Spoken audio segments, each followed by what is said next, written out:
Good evening, everyone. Today is February 23rd, Tuesday, and the time is 5:30. We are here tonight for the regular meeting of the Coppell City Council.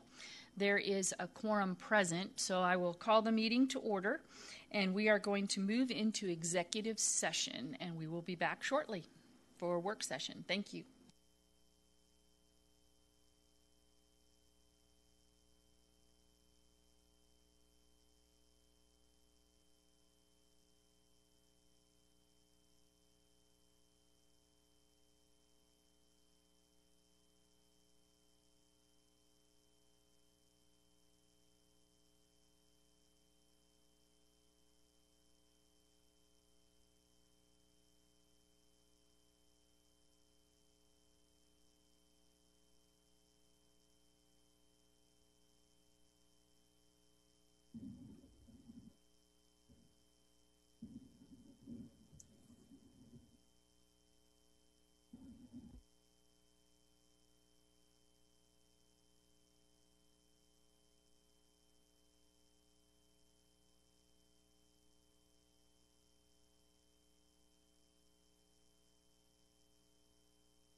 The time is 5:59, and let's move into work session.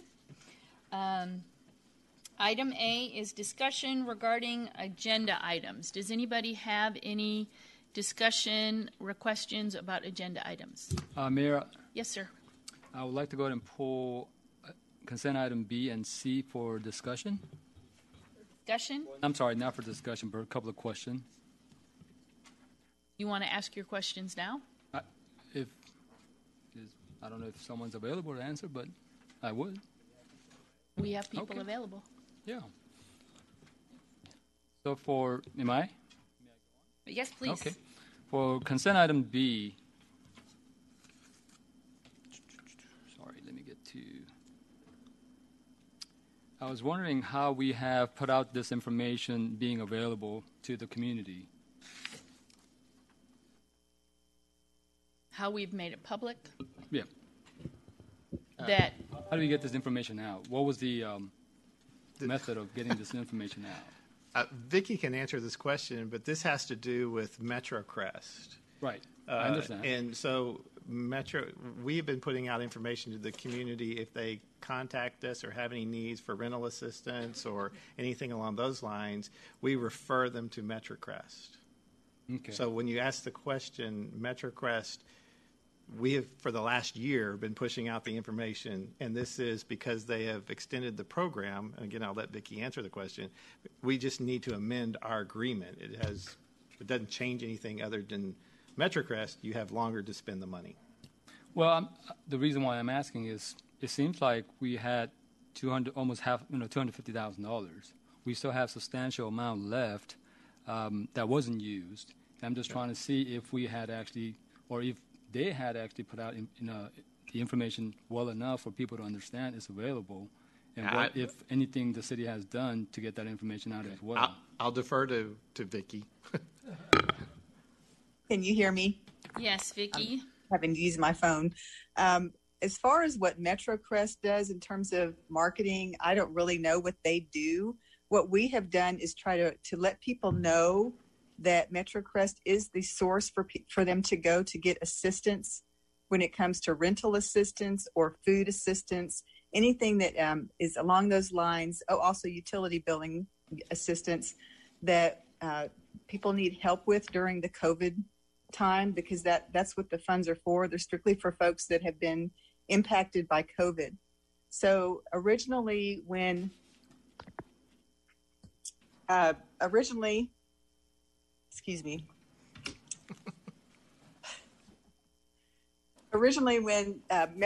came to us, what they did was they estimated how much they thought would be necessary for them to have on hand to be able to provide services to the public.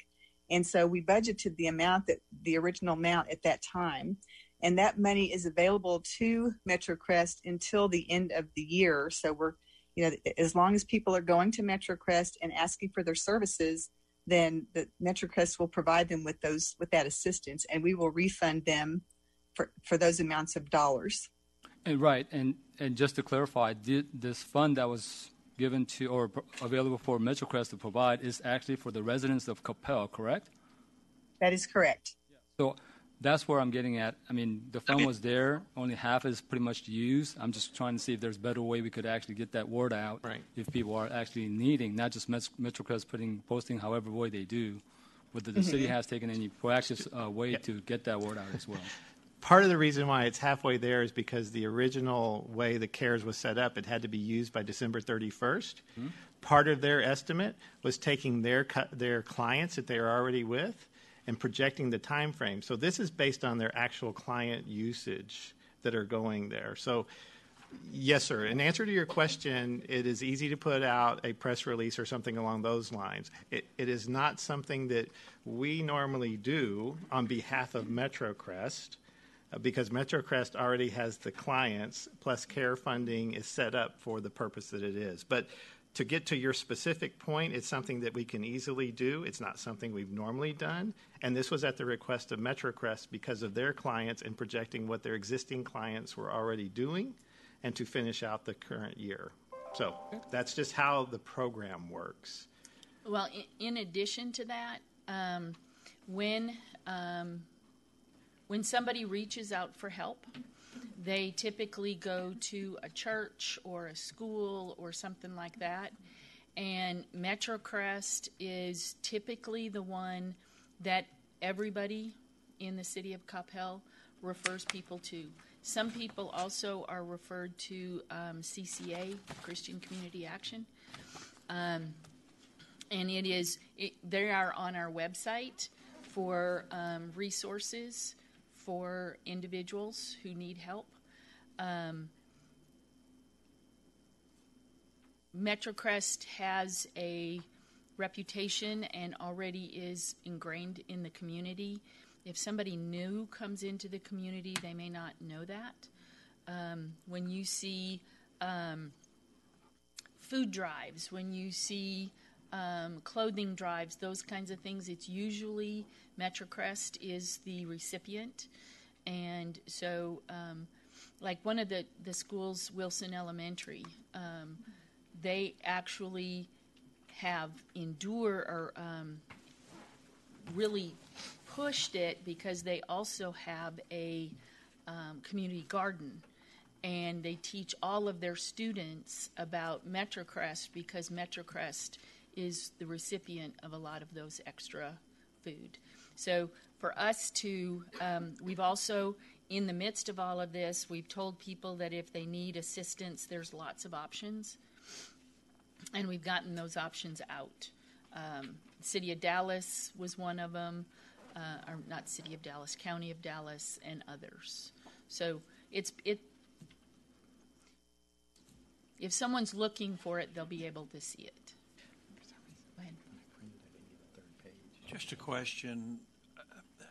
Has there been any thought, and maybe this is an issue for MetroCrest, of folks that are going to come to them for help based on the challenges of last week and these monies having been set aside for COVID and how they deal with that? Because I think as we're communicating, a lot of folks are going to look at this and think, I've got a problem because of last week, and then potentially go there and be told, well, this is for COVID. You see what I'm saying? I do, and this is for COVID. I mean, they have to, whatever the process is that MetroCrest uses, there's, from what I understand, and Vicki, correct me if I'm wrong, it's a pretty straightforward, they acknowledge that it's COVID related, like they've lost their job or they, or had reduced hours or something along those lines, because there's an audit trail associated with COVID. So I believe that they still have rental assistance. So if they were impacted by the freeze last week, there's still rental assistance. So they're still providing the service like they were before COVID. But COVID-related specific, they have to answer a question, and that creates an audit trail for Dallas County, because that's who will be auditing MetroCrest via us. So I like the language correct. that we have here because it says it's specific. I Right. guess I want to make sure that the city's not putting out something that causes people then to go Right. and not be able to get the help That's correct. because this is COVID specific. Yes. So I'm going to say, John, because we're in work session, does that answer your question? Yeah, I have actually one more. I know that they provide some sort of a document that they keep, the records. Do we actually try to, or do they follow up in terms of if there's better way or something that could have been done better for feedback? Do we have any source of those information, or do we do that at all? Or does MetroCrest do that? Yeah. Can you clarify? Because I don't know what the feedback would be. Because MetroCrest, the reason that we did this is we didn't want to be in this business, right, because MetroCrest is set up for it. So the city council correctly approved basically designating MetroCrest for these services. So, sure. So when you ask about feedback, we don't get feedback at all. So if you're asking about does MetroCrest get feedback, I can talk to Tracy tomorrow. So what specifically are you asking? My understanding is that they actually keep records and we're entitled to those records, right? The records, Vicki, is that, I mean, that's part of the audit process from the county, right? Yes. The Dallas, yes, Dallas County will be auditing if they choose. Right. But whatever record they have in terms of the services they provided for the citizens of Coppell, we are entitled to that. So what I'm getting to is, I'm just trying to see if there was a better way we could have done this, citizens aspect, what they went through, if there is something that we could learn out of this. Did they keep any of those, anything like that, and do we have any access to that to learn from this? I'm trying to understand. If they're applying, are you talking about difficulty in applying or difficulty in accessing the program? What is it that I'm asking Tracy to find out when I say feedback? What kind of feedback? Well, to me, whether there's lack of applicants or lack of need for that use of $244,000 anyway, we still have sufficient fund to be used. What I'm trying to see if there was a better way we could go about to let more citizens know about these things that are available, maybe we could learn from this. Right. So the question is, how could we have done this better? Is there a way? Is there a better way? But again, I want to make sure you understand that the funds that we had were projected based on MetroCrest projections of the dollars. Understood. And the way the program was set up, there wasn't a way to utilize those dollars by December 31st. The program extended, allowing our residents, which were, I think, shot up to over 300, Vicki, wasn't that? It was yes. It did shoot up during that process. And so this is allowing those dollars to be used that previously under the CARES program were ending December 31st. Right. So I will ask the question to Tracy and get a response back for you. How could we have done better? Okay, thank you. Okay, sure.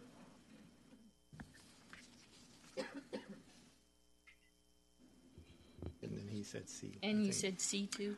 Yes. This is actually just in terms of going back to the same line. I understand that everyone has a reason to resign. I'm just wondering if there was a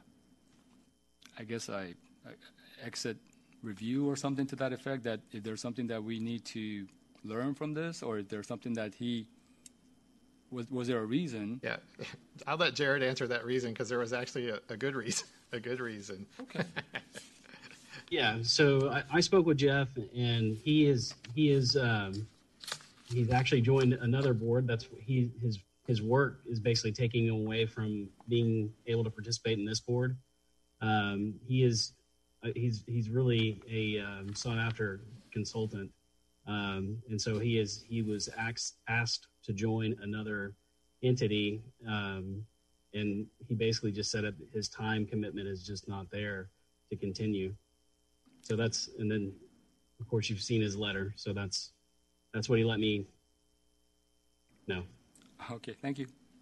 Mm-hmm. So the question is, when we do this, if you want to pull them and look at them separately, or if you want to keep them on the consent agenda. Keep it on there? Okay, great. Yeah, usually that's one of the reasons that we have this item at the beginning.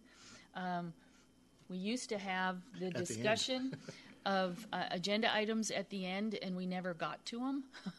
So we moved it to the front. It was a very, was it you, Brianna, that said, why don't we just move it to the front? I don't remember, but it was like, duh, why didn't we do that earlier?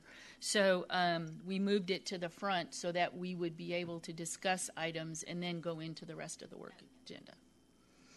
Yeah. Okay. Any other questions on the agenda? Seeing none, let's go to item B, review of conduct code, council conduct code, house rules, meeting protocol, and communications. Mayor and Council. Are you on? No, I'm not. You're muted. Mayor and Council, at the January retreat, there was some discussion around our council discussion expectations and rules related to technology. And so you asked me to come back and have some kind of, if you will, some draft language. So I just wanted to read with very quickly what we're proposing, and just tell me if this is along the lines what y'all are thinking, and then we can formalize this. After taking a look at the house rules, if you will, the more appropriate location for the technology comments were under council discussion expectations. What we would do is we would add this, call it now Section F, use of technology, and would read, be focused on the conversation at hand, refrain from replying all. That's kind of related to the emails when the citizens send us an email to all of you, and don't hit reply all. Cellular devices are not for communication during the meeting, so just stating clearly that, not to dialogue. And then the last thing, there was a little bit of a discussion about this, and so Bob may come up and slap me on this one, but anyway, we added, it is preferred that motions be made in the affirmative, either move to approve or move to deny. See, is that okay? The only problem with that, motion to approve. So drop the motion to deny? Yeah. Okay, so it's just motion to approve. Always state it in the affirmative. Okay. It doesn't receive the required amount of votes. All right. Did everybody hear that? Yep. Okay. Because that is always a point of conversation and confusion during the meeting about, well, we don't want to support it, so you still need to make a motion to approve. And then if no one seconds it, or if it's seconded and then it's, not voted in favor of, then it's disapproved. Right? Okay. All right. So does anybody have any... So one more question. Is it better, or does it matter, if you have a motion to approve and it doesn't receive a second, so it's therefore gone, or is it better to go ahead and move and second and then let it fail? Move in second? And let it fail. Okay. So we will add... Okay. So I will add to this, move to approve with a second. Question. Yes, sir. So that means the two council members have to, initiate the motion to approve, one to second it. What if you don't have two council members willing to do that? Then you move on to the next item, but then it can be reintroduced because there's no action. Isn't that what we did last time? We didn't even bring it to the motion. Well, that particular item wasn't consequential, I Okay. think, because the only thing that we were doing that night was whether we were going to cancel a meeting or not. I think what we're talking about here is the items that are consequential, Like planning and zoning like issues. planning and zoning type things. Yeah. And I guess I would say that it's important that moving to approve doesn't mean you're for it. It's saying that I want to have a vote, and then you're going to vote against it. So typically, it's weird. not hard to get two council members willing to do that because they're about to vote against it, so it's clear to the public that they're against it. We don't do things generally in the city like they do at the legislature, where things don't come out of committee so they die. We would prefer you to go ahead and make a motion. If you're the movement or a second, doesn't mean you have to vote for it. It doesn't mean you support it. You just mean you want to bring it to the floor for a vote, as stated by Mr. Roden. So. Yeah. And for that matter, during discussions, you could say, I move to approve this because I wanted to vote, but I'm against it. Yeah, that's fine. Just all it does is it brings a motion to the body for a vote. Thank you. See, I'm glad we had this discussion where we're not in the middle of a vote of an item, because this is a little bit confusing. It's real confusing when you actually when you have to do it. I know, but still do it. Still do it. And we've had it come up a couple of times. Yeah. Again, especially if it's a consequential type thing, whether we cancel a meeting or not is procedural, Okay. I think. But when it has to do with P&Z, or if it has to do with an ordinance or something, sometimes just making a motion, helps to consolidate the conversation and, okay, let's just move forward. So going forward, even for canceling a meeting, is going to be like this? I would that time, because we had there was a spring break issue, Right. and it had been over 2 years since it had come up, and we knew that we had a new council possibly after May 1st. So that's the only reason I brought it forward. Next year, if spring break hits with that first council meeting, you'll actually take a vote. So to answer your question, in those situations, you'll take a vote. If I get a read from the council that spring break's like in the middle, like the third week, like it is this time, I probably won't even bring it, because you'll just have the meeting. I did that just for really more education. Okay. To say, hey, this is what we've typically done. You would have taken a vote if it would have hit for that first meeting. You absolutely would have. You might have gone ahead and had the meeting, but you would have taken a vote. So that's on me, just trying to use that as an education piece. In the future, we won't. If it hits in an odd time, we won't, unless y'all bring it up. Hey, Mike, what about having the meeting? But if it hits during the time when you have a meeting, you'll definitely take a vote. Thank you. Right. Mayor, that's all I have on that. Okay.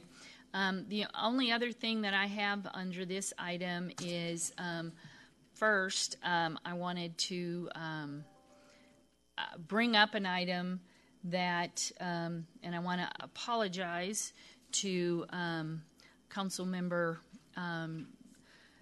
John, because we had a conversation about putting information out to the public. And the history that comes up in my head when we talk about bringing information or communication to and from city manager's office to the council has a pretty vivid history for me. When I first got on council, we had a different city manager and we had a different mayor. And the course of action back then, and Brianna, I think you are the one that can probably prove this up for me, but if you did not have a regular conversation with the city manager, you didn't know what was going on. The only communication you got was the packet and the meeting. And through time, that changed. We had a different city manager and different mayors, and there were council members who tried to use their influence to make sure that their stuff got on the agenda without anybody else knowing about it. And so Clay Phillips instituted what we now know as tidbits. So whatever happens during the day that's consequential, we as a city council hear about that. And it is, for me, it was always beneficial because we then knew kind of the different things that were happening. When we get into, and that has been continued. I think one of the things that Mike and I really wanted to expand on that was to make sure that as we were putting together items that we would introduce or that things were happening that staff wanted to bring, it was there were times that it was good to get council input. And I really don't like this. I think maybe we should do this. I've got a better idea, those kinds of things. And so that communication expanded, especially when we're in emergency situations, like we have been for the last year. Gosh. When we were like as an example, when we were talking about the CARES Act and getting those monies in, and Mindy and their group was talking about things that we could do, and Mike was telling us about different things that could be possible, but we had to run them by the county to make sure. A lot of really different ideas came from council for Mike to look at, and he knew kind of initially, well, the county's already doing that, so they won't let us do that again here, and those kinds of things. So, but that kind of conversation back and forth about things that might be, or things that we're working on, or things that can be or might not be, is not really ready to tell formally to the public. We want to make sure that that information is totally public. You know, and we talk about this all the time, you know, all of our emails are public, all of everything that we do on our phones, that's all public. But sometimes you can say, if someone's doing an open records request and they're looking at a work session where you're talking about tethering, for example. If you're talking about tethering and you know that a decision hasn't been made yet when you see that information out. But when information from that kind of stuff is pushed out to the public, then there are circumstances, and I can't think of an example at this moment, but there are circumstances where the public thinks that that's final and it's out there, and so the city's going to do it, period, end of story. And that's not always the way that it works. Luckily, a lot of the things that we were talking about over the last year have come to fruition, and we've been able to push things out to the citizens through actual items that went out via HANA, either through our various sources. So, but one of the things that we as a group have agreed to historically,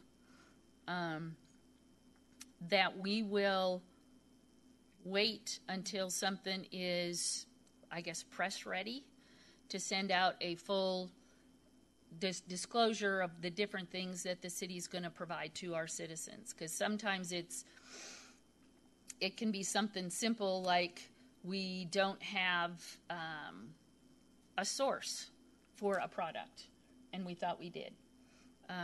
Or we can't get as much as we thought we could. So that is kind of the history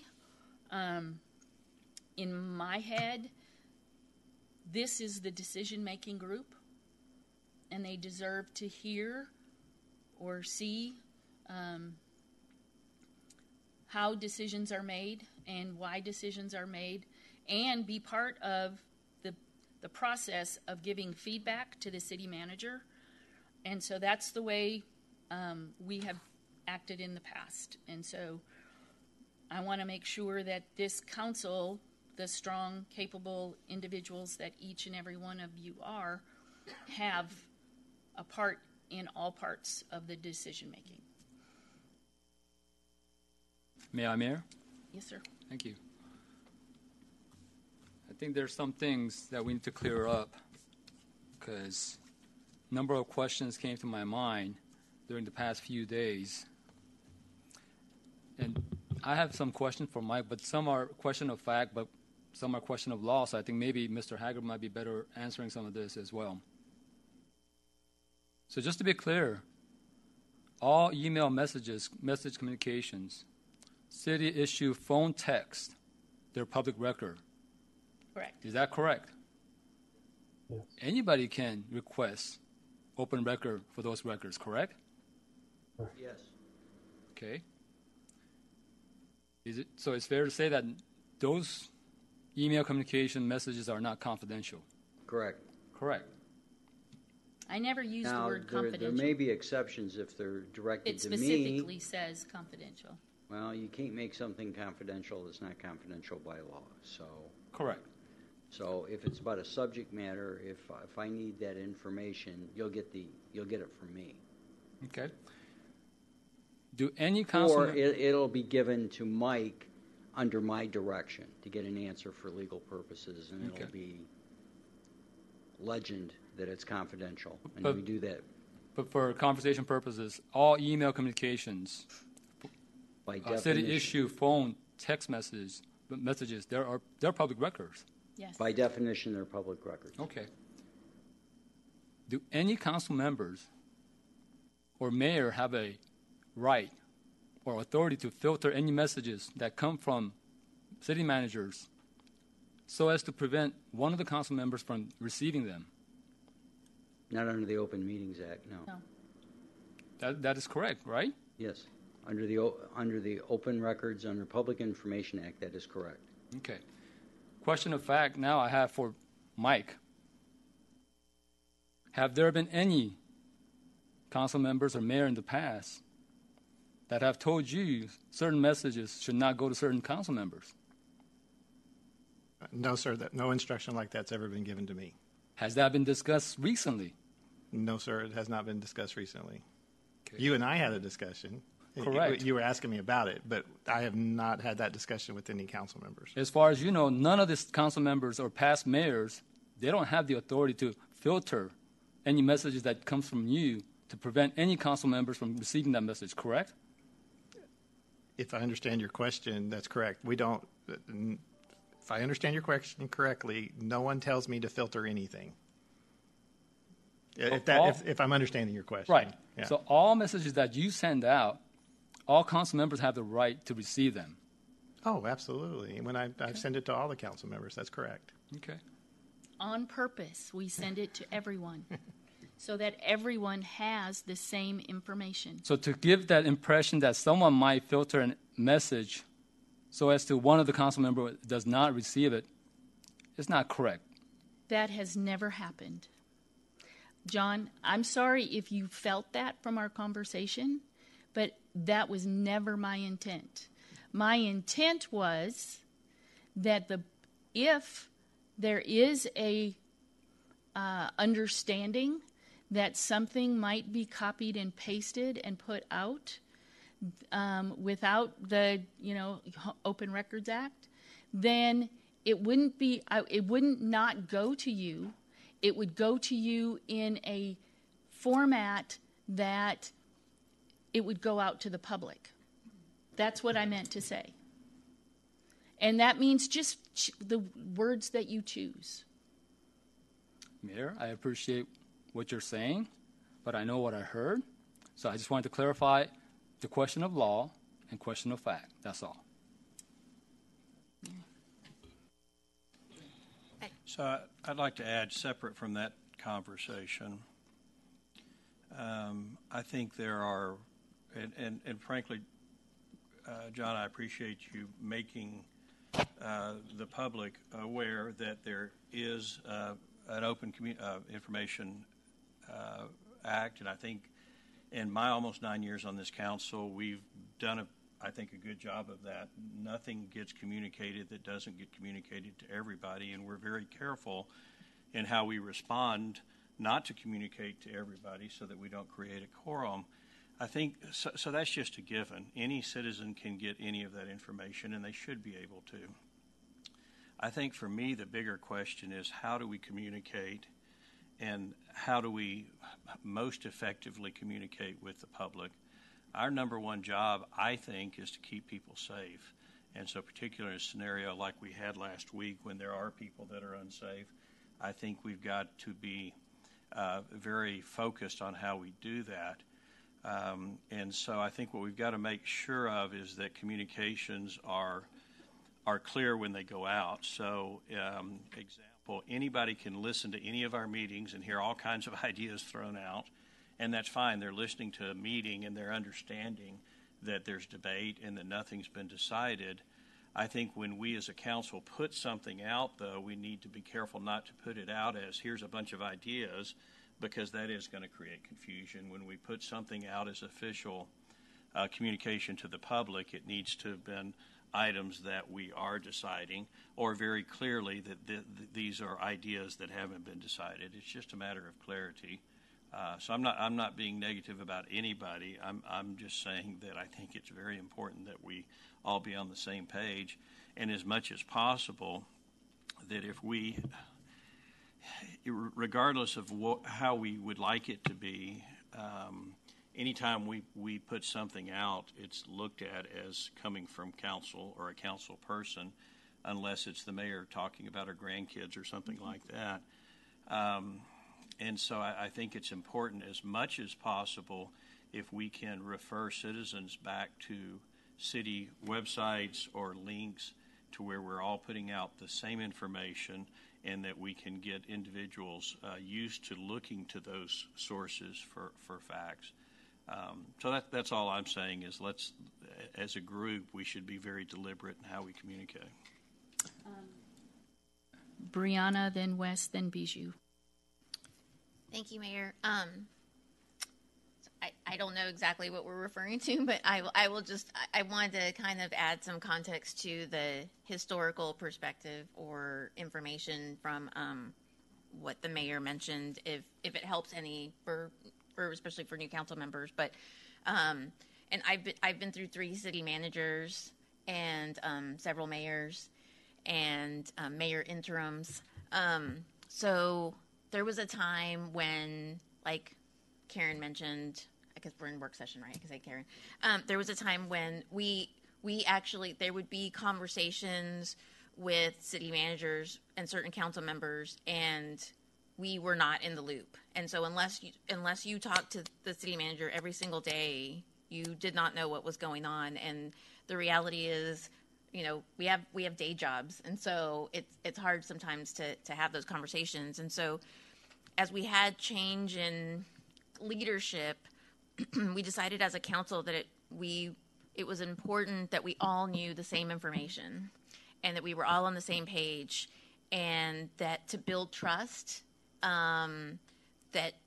that's how we wanted to function. And so that's where the tidbits came from, was let's put that information out there, because a lot of times, for example, like if I reach out to Tracy or Mike or Vicky or something and ask a question, right, I may not think to put it in an email to everybody so that we know, but then that's their job to make sure it makes it onto tidbits to say, hey, I just make sure that we're all aligned in case somebody else has that exact same question and needs the same information. And that's how we have functioned, is to build trust and openness to put it out there. So, and so yes, as from the legal perspective, yes, all that is open records if anybody asks for it.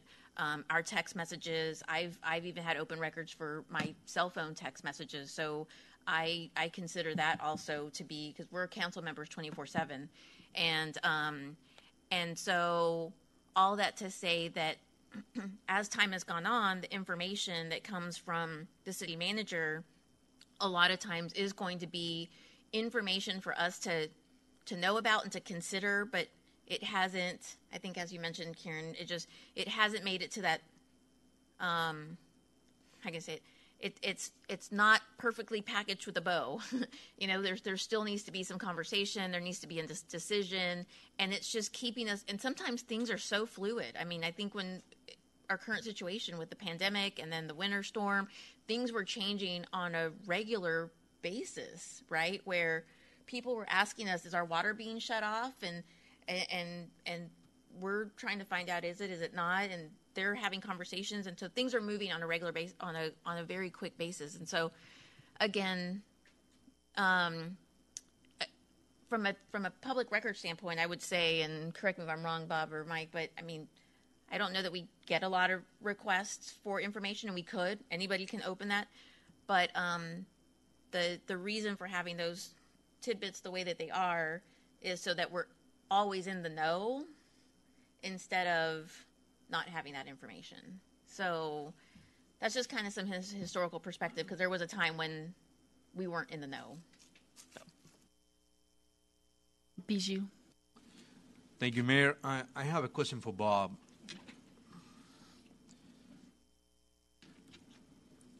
Yes, sir. So in summary, what I heard from your question answer with John and you, all our communications are open record. I mean, people can request through an open record, except the executive session. Right.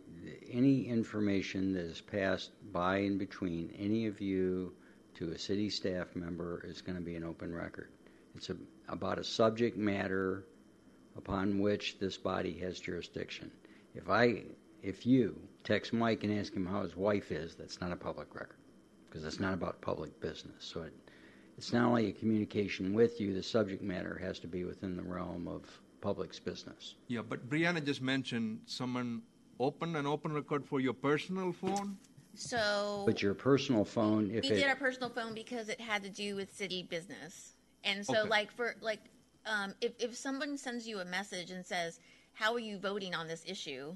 Right? That's a city business, and that could be subject to open record. Bob, correct me if I'm wrong. That's right. So on your personal phone. Yeah, can you explain that a little more, please? I'm trying to understand that.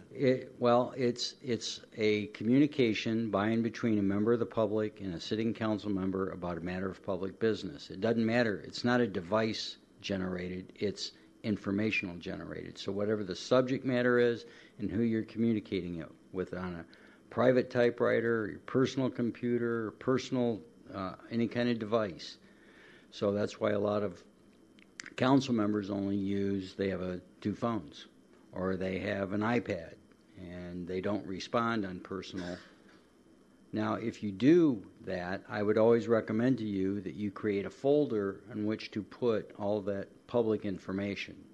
We have in the past say, okay, they've asked for Brianna's phone, but she keeps all of her public information in a folder. Okay, she creates a folder and puts all that in there. And so I'm not sending her phone down to the Attorney General or the hard drive to the phone. I'm sending the folder. Yeah, that's what I wanted to know. Because if somebody texted me at 7 o'clock today and asking about something to do with the city, 7:01, my wife texts me, what's open record is going to provide it to this person is requesting. So if you don't have a way to do that, then potentially somebody like Daryl Noga or me or Ashley is going to have to ask you to bring your phone in, and we're going to have to look at it. Yeah. So. And I don't want to do that. So what I'm asking. So what you do is you either have a device that you dedicate to city business. Don't give your personal email out. Put your city email. That's why you have city email. When I have citizens reach out to me, sorry, just to tack on that, when I have citizens reach out to me and they call me or text me, I say put it in an email, send it to my city email address, because then that way I can forward it to Mike or staff or whatever it may be, but I do that. I do not engage. Unfortunately, when we had the major tragedy in our community with our mayor years back, because there were city questions that came up, we were all subject to open record on communications from our personal cell. I see. Thank you. That's it, Bob. One follow-up is if somebody sends something to your personal email, what I do is the exact same thing, is I send an email to them with a copying to my city email and say, I'm going to respond from this from my city email. I will not do city business from this personal email. So how do you do if you get a text on your personal phone? Same thing. What do you mean? Yeah, You can respond with your city phone number and say, please correspond to my city phone. Okay. By text or email. Okay. And just be consistent about it. Okay. Go ahead. Sorry. Just following up on what Brianna had said, just to clarify, I wasn't talking about personal conversation. I was specifically talking about email and phone text conversations, communications via through that. And to follow up what Gary was talking about, and don't get me wrong, I appreciate the past council members and the mayor, the way they have done, but you got to realize that that is not enough in terms of getting the message out to the general public, and that's been the problem. So we have to find a better way to get more to get to more people in terms of the community. That's just fact. And I appreciate that, John, and I appreciate your efforts to do that. All I was trying to suggest was that as council people, I think it's our job to work with the city. As an example, this past week, I didn't think the communication was as robust as it needed to be early in the week. And so there was a lot of, I think, communication with Mike saying we need more information out. That's all I'm suggesting to council, is that as much as possible, we need to be encouraging staff to expand their communication and not taking that on individually. There still are needs to get information out to our Facebook groups, et cetera.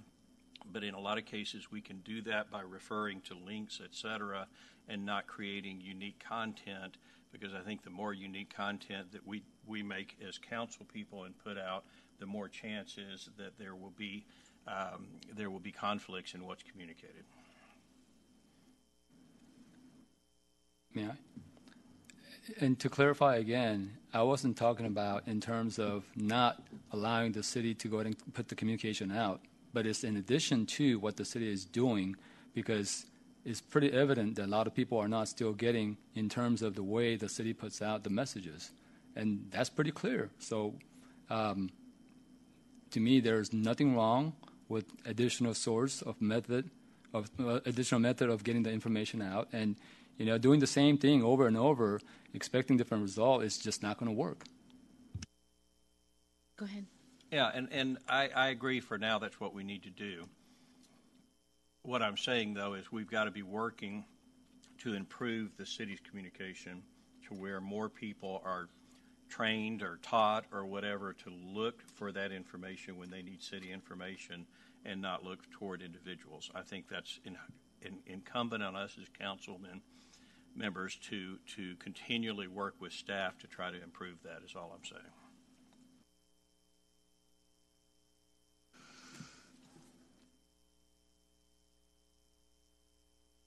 No, I guess just for clarification on my end, I mean, what was there something that was in the tidbits that was sent out, or I guess I mean, I guess I don't need to go. You don't have to give me the details of it. I think I'm just saying that I guess I saw a lot of emails from Hannah, and that's kind of what I was forwarding to people to make sure they had that. Yep. And I'm just curious if John, just for my understanding, because you're right. I mean, we don't have to keep doing the things the way we're always doing, but they seem to have worked. And I just want to understand, did you feel that the information that was being put out wasn't sufficient, or?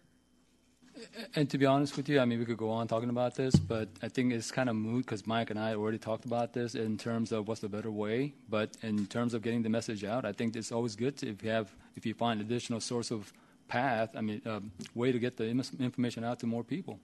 That's just me. And I agree 100%. And if we're not doing things the way, I always hear from people saying, well, I don't hear anything from the city. And I go, okay, so where are you looking? I ask people those questions. And we, send Hannah additional Facebook sites to do things on, or Twitter or whatever. But there's also, I had several people calling me over the last week saying, I don't see anything. And it's like, okay, do you sign up for the information from the city? No. Let me tell you how to do that. And it is times like this that it is accentuated, and people are looking for things. When we had, a couple of years ago, we had another incident that everybody was wondering why the city wasn't getting information out. And when I started forwarding things to those individuals, it was like, well, where was it? So it is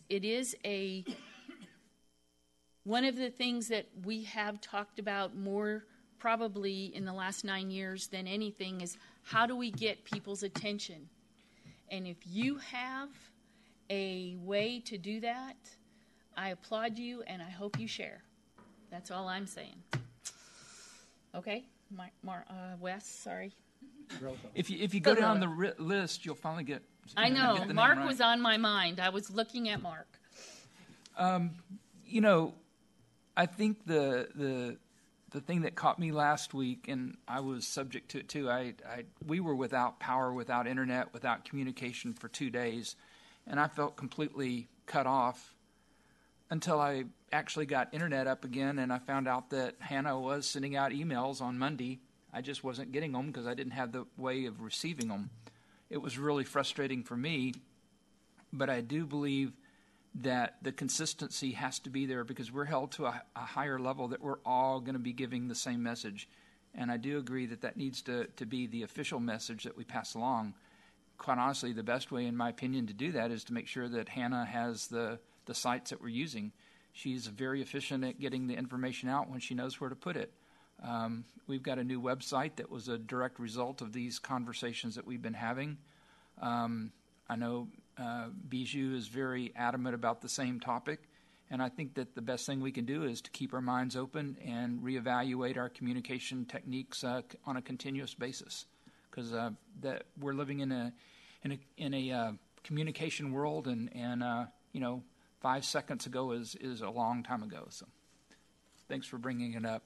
Yeah, I agree, and I think that the key is consistency, because if we're not all sending the same message, or citizens aren't getting the message consistently, that's really the key, right? Like, I look to Hannah and what she's sending, which I'm glad she's here, and what to put on the website. And again, there's always room for improvement, but I just want to make sure that everyone's getting the same information, and that it is consistent. So, I know I put maybe 1 or 2 posts on Coppell, Texas, when I could connect on Thursday. When I also realized that I had a hotspot on my city phone that I could use. And so knowing how to use the technology is also important. And then making sure that was consistent message. But anyway, thank you. Though Verizon wasn't as consistent as it could have been. But Mr. Mark.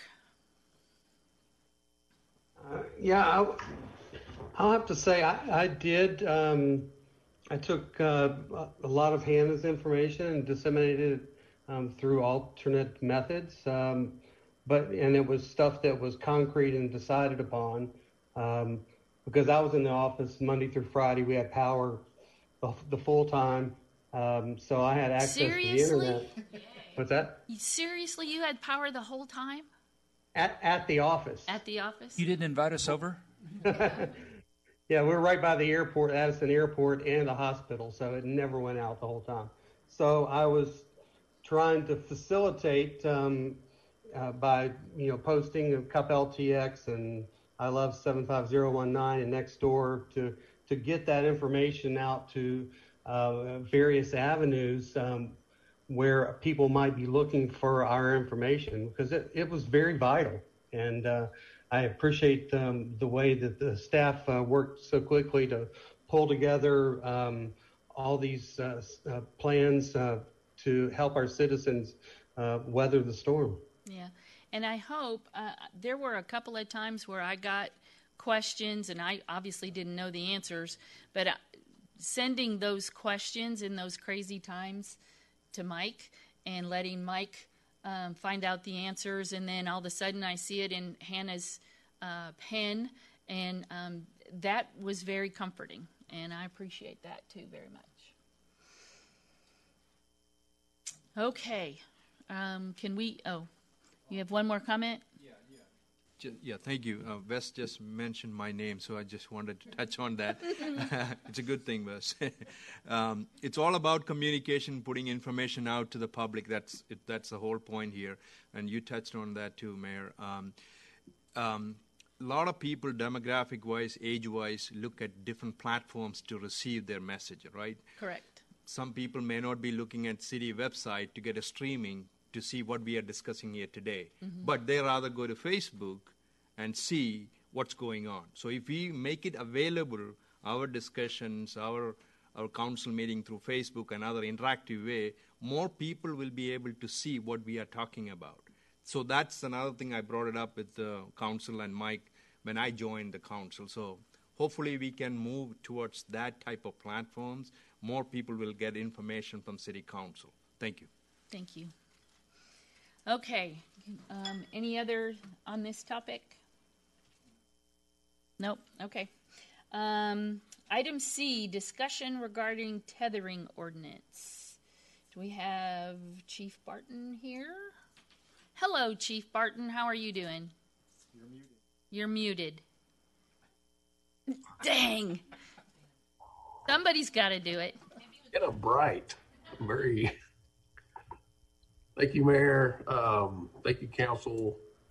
I wanted to circle back tonight to discuss this the tethering ordinance, the potential of a tethering ordinance, and hopefully provide a little bit more clarity to the entire discussion.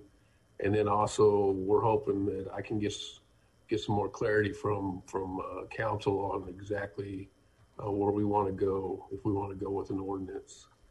I will tell you, I've learned a lot about tethering over the weekend. I didn't get to study it much last week, but so I just want to start with how we got here. And a lot of very concerned citizens have been contacting us over the past few years, and it was consistently. And it was consistently one animal, and as Captain Maurer had said in the last meeting, that animal was not in violation of the state law. However, I think the discussion is a little bit larger than this one animal.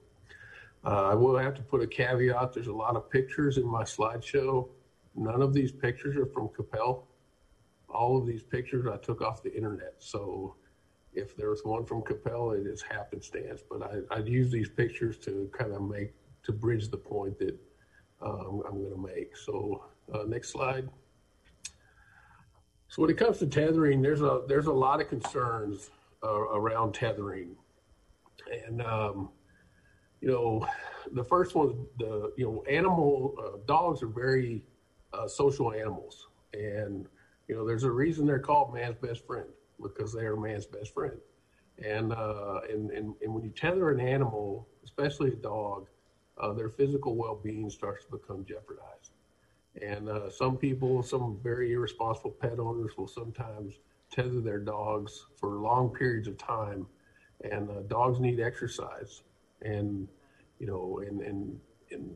tethering them can put them at risk for getting hung up on another object, getting hung up on an object where they can't reach their water or their food or their shelter. I mean, there's a lot of things that can go wrong on an improper tether, or maybe it's properly tethered and the dog just figured out a way to get it stuck, another way. Another concern is the mental well-being of the animals. Again, they're social animals, and when you just tie them to a tree or you tie them to a post and they're just sitting out there, not being, I'll use my words, not being loved on enough, it starts to affect their mental well-being. So they start to become anxious. They start to become frustrated, and then that's when you can start to see dogs become angry, and that's we've seen that in a lot of cities or in the area where they've had problems with vicious dogs, and if my memory's correct, a lot of that was linked to the tethering of dogs for long periods of time. Another frustration is a lack of self-defense. So if you tether your dog, say in the backyard, and another animal, it doesn't have to be in your backyard, but you tether the animal. If another animal attacks the dog really doesn't have a lot of self-defense tools, and the dog can't go anywhere. So that can be a real danger to the animal. Now, I will say in Coppell, we have a pretty robust wildlife that does walk around, and we've all gotten the calls on them. We have a lot of coyotes. We've had bobcats. And, if confronted by one of these wild animals, a tethered dog would be at a disadvantage. Have we had any tethered dogs attacked by wild animals or other animals? Not that we know of. We know some smaller animals have been attacked by wildlife, but we haven't seen any of the larger dogs. I mean, I'm sure it may have happened, but it hasn't come to our attention. So these are some really big concerns when it comes to tethering a dog. And, as you can see from the picture, the barbecue grill falling over, I mean, that's a physical well-being, or the dog, wrapping himself around the tree and he can't get to water. So I think those are very plausible concerns. So next slide. So I'm gonna kind of go back over the state law, because I think there's some things that I'll show you where the other cities are differing from the state law as we walk through it. Again, it's Health and Safety Code 821.077, Unlawful Restraint of a Dog. I went through about 40 city ordinances looking through this, and there's a lot of cities. I mean, my count, it's about 50-50. I could have kept going, and it could have went 70-30. So it's a lot of different cities are doing pretty much two different things. They're either following the state law or they're prohibiting tethering altogether. And I'll talk about that in a minute. Next slide. So on the unlawful restraint of a dog, the important part of A is an owner may not leave a dog outside and unattended. And that's a big word, unattended, by the use of a restraint that unreasonably limits the dog's movement. Now, some of the other cities have just, to take care of the concerns I just read you, they have mandated that you have to be in attendance of the dog. So in other words, if you tether your dog, say you put him out back and you tether the dog, you got to be physically out back. You can't tether him and then go inside and watch a football game and keep an eye on him. You got to be physically tending to the dog, because the proponents of that, that just kind of takes out all the concerns of the tethering if the owner's right there. So by use of a restraint that unreasonably limits a dog's movement, I'll go over that in just a minute. We went over the hours, the 10 p.m. to 6 a.m. There is an exception that can touch this. It never has in Coppell, but it could. I can tell you what we've experienced in Coppell, but I certainly can't predict the future. Within 500 feet of a school, in the extreme weather conditions, whether too hot, too cold, or during a tornado warning, we have a secondary city ordinance about animal care that says you cannot leave your animals out in inclement weather ever. So that's covered by another ordinance within the city. So that's not going to come into play with the exceptions. So next slide, sir. So the restraint is that unreasonably limits a dog's movement is if they use a certain pinch collars, or if they use choke collars, or if the collar doesn't even fit. Some cities have completely outlawed. Most cities have outlawed these types of collars, but there are other cities that have said, you know what, we don't even want you to tether to the neck. We'd like you to tether to a harness type rig.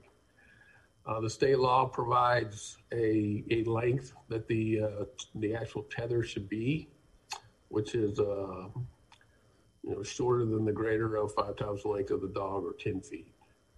And then the restraint has to be, it's unreasonable if it's in an unsafe condition, which that's common sense. And then if it causes injury to the dog. So we can't have a restraint that causes injury ever to a dog.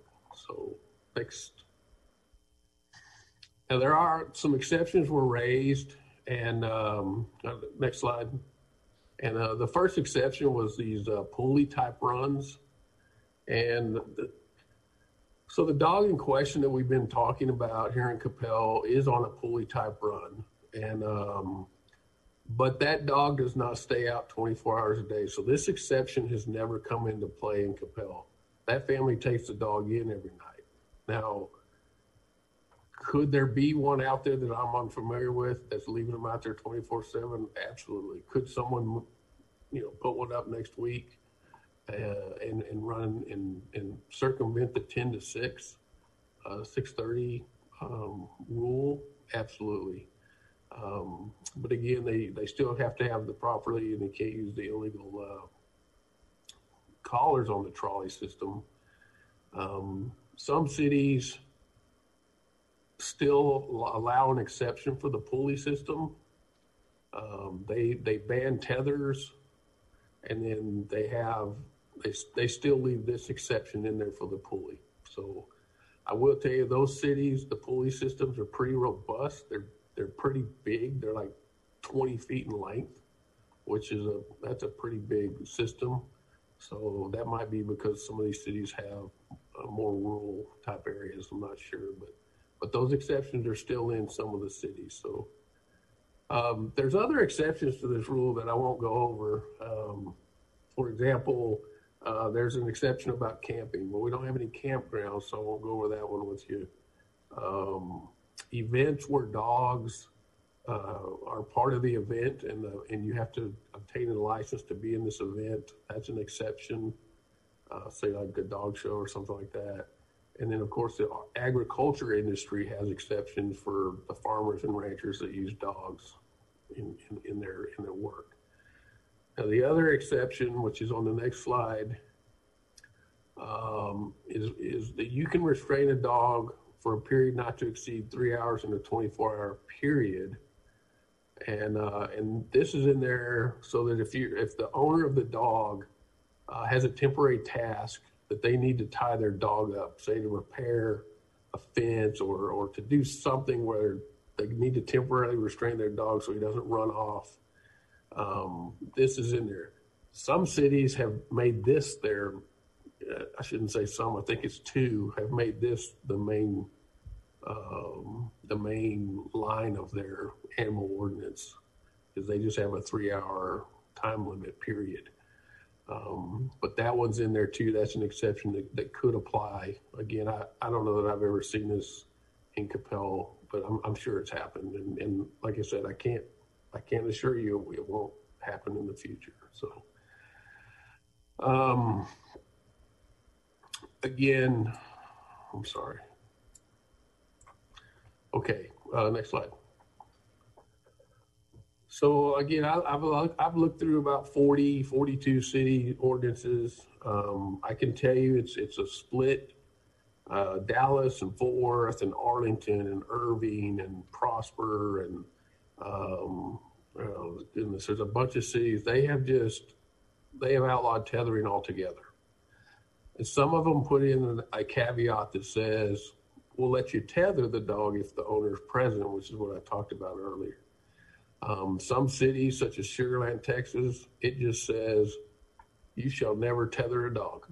And they just, it's one sentence, and they just take that option completely off the table. And then again, there's I wouldn't say there's a whole bunch of things between the state law and the prohibition of tethering. What I would say is it's either they go with the state law, or they tether with the owner present, or they just prohibit tethering. There were some cities that I won't get into too much, that they basically go with the state law, but they added some little nuances like you can't use chains and things like that. But I think the discussion here tonight is, again, Coppell our experience has been our animals are well taken care of. We virtually have no animal cruelty. Now, we did charge someone with animal cruelty last year, but we haven't seen a lot of or virtually any problems related to tethering. Again, I have to say this: I can't promise we won't in the future. I can't predict the future. So the discussion for me and Bob tonight is do you want us to proceed with a very prohibited tethering ordinance, or the one with the owner present, or just keep it as the state law? And I'll be happy to answer any questions that you might have. Go ahead. Thank you, Mayor. Chief, a couple of questions I had was, and I don't know, you might not have the answer to this, but other cities, do you know if certain exceptions were taken out, if they would be okay, or they have taken it out, or so as to not affect the tethering law?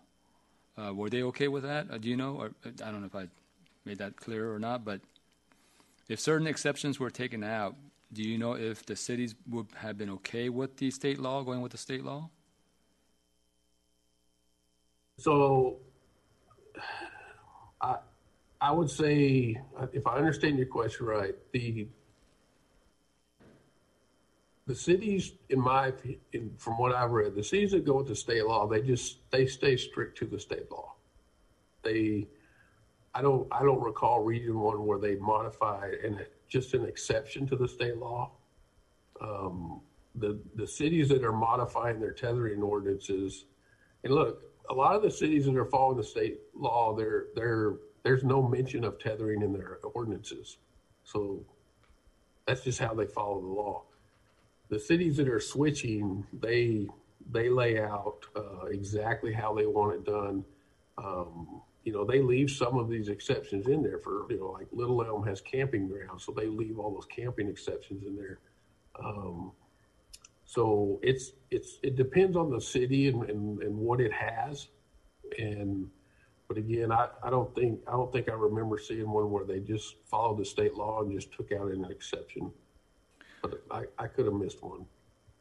So the second question is, if I remember correctly, last meeting that we had, there was a mention about a person maybe had a couple of repeated violations, and that you had to respond to. Was that correct? So they weren't violations. They were, we had the same person got multiple calls. This was over several years. I think it started in 2016. It was the same animal.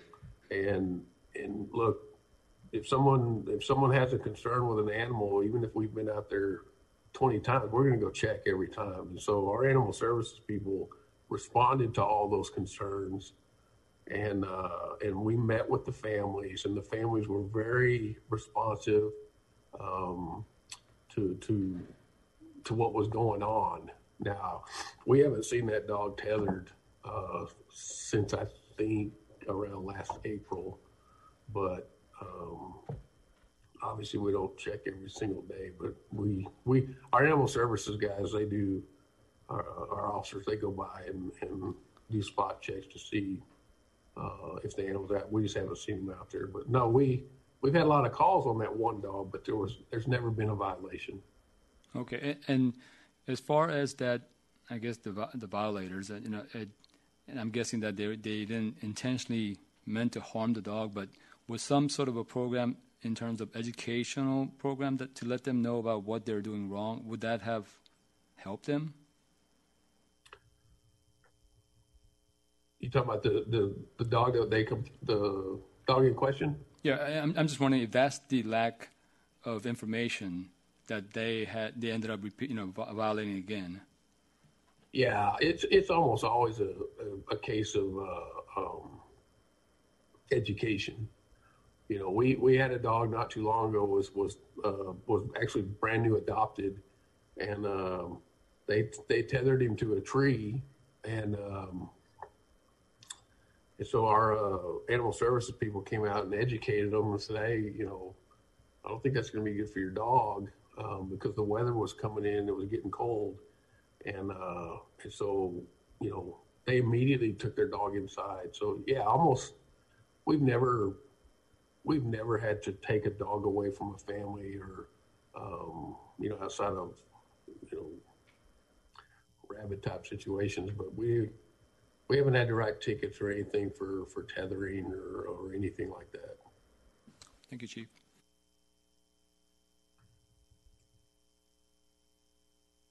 So Chief, I want to just kind of go through a couple of these things, and from what you understand, what we do today, can a dog be outside? Well, I guess tethered 24/7, 365. No. So right now, a tethered dog can only be outside between 6:30 and 10 p.m. That dog also has 6:30 a.m. 6:30 a.m. to 10 p.m. Is that what you just? I didn't hear what you said. I'm sorry. Yes. Okay, and then 10 p.m. to 6 a.m. I'm sorry. 10. Wait, they cannot be. They cannot be. They have to be brought in by 10 p.m. Okay. Currently. And then our existing, what we do is we look for extreme cold and extreme hot, correct? So we look for a number of things, actually. When you tether a dog, even under state law, and in the city law, the animal care law, you still have to provide shelter for the dog. The dog has to have water. The dog has to have food. The dog has to be groomed. The dog has to be taken care of. And all those things have to apply if you're going to tether your dog, so to speak. Okay. So,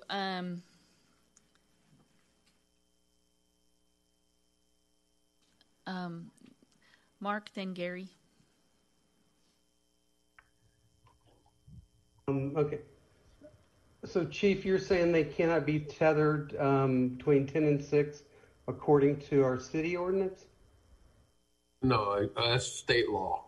Okay, so exception 821.078 says that this section, which you just quoted, does not apply if there's a trolley system. And none of those items that are listed in 821.07 apply if they're on a trolley system. And that's where the rub comes. And that's why we need an anti-tethering ordinance. Right. You're right. If they're on a trolley system, the time limit is there's an exemption for the time. But like I said earlier, under the animal care ordinance in Coppell, we prohibit the weather part as well. But yes, weather, but not the time. If you had a trolley system right now in Coppell, you could put your dog out 24 hours a day. Correct. Yes, sir. Thank you. Gary? Thank you, Chief, for the presentation. I think that was the confusion maybe on council, or at least on my part last time, was understanding what Councilmember Hill was just talking about, and I just personally think that's a challenge. That exception would allow somebody to put a dog on a trolley and keep him out 24/7. I do think, and I will admit, I am guilty. I was just thinking after our last meeting, there were times when my kids were little and we were working in the front yard in flower beds, and we would tie the dog right beside us to a long leash so that he could be out there with us while we were working. Maybe that was a lack of education on my part, but they sure seemed to enjoy being out there with us.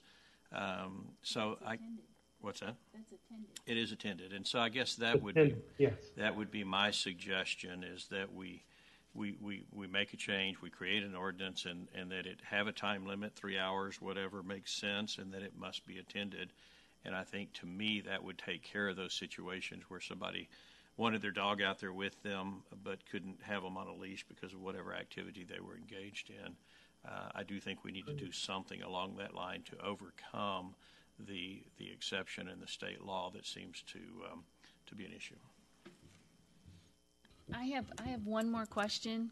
Is a leash a tether? Because if I'm walking my dog, he's tethered. That doesn't make any sense. Yeah, I will tell you, some cities have, they'll put a sentence at the end of their ordinance that says this does not apply if the tether is in the hand of a human. Oh, okay. That makes sense. That makes sense because we have a leash law, and we don't want to nix the leash law because we don't want the dogs running crazy in the parks either. So, absolutely. Just saying. Brianna? Oh, I'm sorry. Thank you, Mayor. Chief, I have a question for you. Thank you for your presentation. If we approve an ordinance, dog tethering ordinance, do you need additional resources to monitor any complaints or any type of issues? No, we've got a really good animal services group, and look, they fall under the police department, and again, we don't get a lot of calls on animal abuse. So our animal services group is really, they respond really quick. So we're good on resources, but I appreciate it. Okay, thank you. So if you don't need any additional resources, I'm with Gary. I'm in favor of creating a new ordinance for this. Thank you. Brianna? Yeah, so Chief, also just a thank you for the clarification, additional information in this presentation that I think helped clarify some of the maybe misunderstandings and provide some additional context. I think I would agree with Councilmember Roden or with Gary, because we're in work session, but just to be able to add in we want to make sure they're attended and the 3 hours, and I think that adds some additional, clarity and then consistency across the board, because I know some of the other cities, like the ordinances that you've seen, provides some consistency there, and then also just addresses any potential hazards to our animals in our community. So I would be aligned with that as well. Well, and I think one of the things that Mark said 2 weeks ago, I guess, kind of stuck in my head, is that even though we do not appear to have an issue right now, which is usually something that I'm always in my head going, let's not add ordinances that we don't need. But we are a fairly transit group. We have people moving in and moving out on a regular basis. And so this would probably just help us maintain, I think, what did you say, Mark? We're better than average? We're better than the state law, or we're better than the baseline, is I think what you said. Something along those lines. Yeah, I think something to that effect.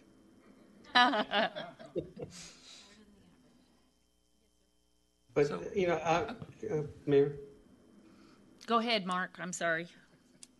I mean, I think that a good starting point would be looking at the City of Dallas's ordinance and, bring it in as a basis and see if there are issues in there that, we have problems with. Because, in discussions with multiple people, it's a pretty good ordinance that they have. And, I think that if we, being a kind of a modern, sophisticated city that we are, we just need to be proactive. We're no longer this little agrarian-based town with pig farms and rock quarries. It's time to move on and, take the lead on this thing.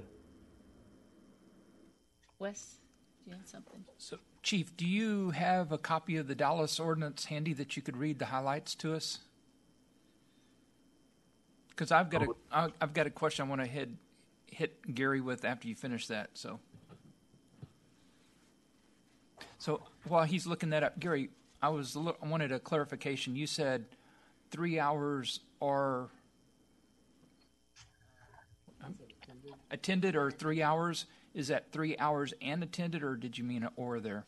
Chief Burton? I didn't really say 3 hours. Some time period, and during that time period, they need to be attended. Okay, so they need to be attended during that time period. Okay, thank you. Got the Dallas Ordinance if you want me to read it. The owner of a dog may only tether a dog if the dog is in the owner's immediate possession and accompanied by the owner as required by 7-3-1, which is their leash law. In addition, the owner of a tethered dog shall not allow the dog to be tethered in any manner or under any method that allows the dog to become entangled or injured. Used a properly fitted harness or a collar that is specifically designed for the dog and attached to the tethering device to the dog's harness or collar and not directly to the dog's neck. That's the Dallas Ordinance. Pretty simple. The Fort Worth has lots of exceptions, and they have a law enforcement exception and some other exceptions like that. But I don't want to over-regulate it. So does it also have the consequences? Penalties? Yeah, it has civil and criminal penalties. Okay, because there's got to be that listed there to make sure that it has teeth. Yeah, right? It's just like any other ordinance, City of Dallas. Okay. It has a penalty provision. There's a specific provision in some of the ordinances the chiefs looked at and I've looked at that require, if you're found guilty, that you have to go to animal prevention class, like driver's school for speeders. And so there's things we can do to educate instead of just taking someone's money, is properly force the education on somebody if they're not treating the animal correctly. So, which we have never historically done, but that's something we could talk to the judge about, or a prosecutor could, that if anyone got a ticket for this, that we would recommend, in addition to a fine, that they attend an animal cruelty class.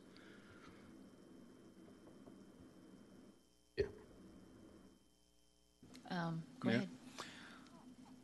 So we actually had, thank you so much for the information. We actually had a lot of people actually sign up for citizens appearance last time, and even this week we had a number of emails coming from, like Ms. Darla Mann and Mia Stone and Gail Head, and credit to Laura Mack, and credit to Ms. Jane Alexander. She's the one who actually brought up the exception that we kind of did not really pay attention to. And so going with that, in terms of trying to find a ordinance that actually works, it would be great if we could actually get some input from these passionate dog owners who have done the research as to what other cities have been doing. But at the same time, I think that we want to be careful in terms of that we don't want to be too restrictive, having the ordinance so as to prevent so many people wanting to have a dog. So that's the only thing that I have concern. But I'm also in favor of passing an ordinance that fits, that takes care of the exception here. Thank you. We do have a couple more people that have signed up to speak again today. I'm sure they're probably listening So hopefully they'll be able to give us a little bit more insight as to what they're thinking. In terms of, as you address this issue, I would recommend simple, because one, it's easier to enforce. And then I don't have to have a code enforcement officer come in and try to explain to me which of the 55 exceptions may or may not apply. So if you're going to have a non-restraint ordinance, I would recommend that you have no restraints, no pulleys, no trolleys, and just address it as simple as possible. Because we haven't had, at least from what the chief and animal control, we haven't had a problem, and it's easier to just say no restraint, unless it's in your hand or you're in attendance. And so I agree with you on that, because I mean, just like Gary said, if you're out in the front yard and you are playing with your dog and working in the yard, and somebody drives by and your dog is you're in attendance, no restraint without attendance, because otherwise you can't have any leash law. So you have to be attendant or well, you're going attendance, like you're holding on to it. That's attendance. Well, that's not what I'm talking about. I'm talking about, when I was growing up, you had that screw thing that you put in the ground, and you had to, I remember my parents making us. Nobody had a fence. Huh? Nobody had a fence. That's right. So, but we were out there with the dog, but we did not have a hold of the dog. So those are two different things in my head. And well, that's when what I say no, when I refer to tethering, I mean that there's no one present. You tie the dog or animal up and then you leave. But yeah. But I could also see situations where they actually need to make a, I don't know, example of doing the fence, and they have to make a quick run to Home Depot to get something, and then so things like that. So again, I'm for it, but I don't want to be too restrictive in terms of the ordinance that prevents a lot of people from really having a dog. So, and again, we could go ahead and take the inputs from those passionate citizens that have provided some information through the email and all that. Okay. Well, if we start with this, I like the idea of starting with the Dallas Ordinance. Okay.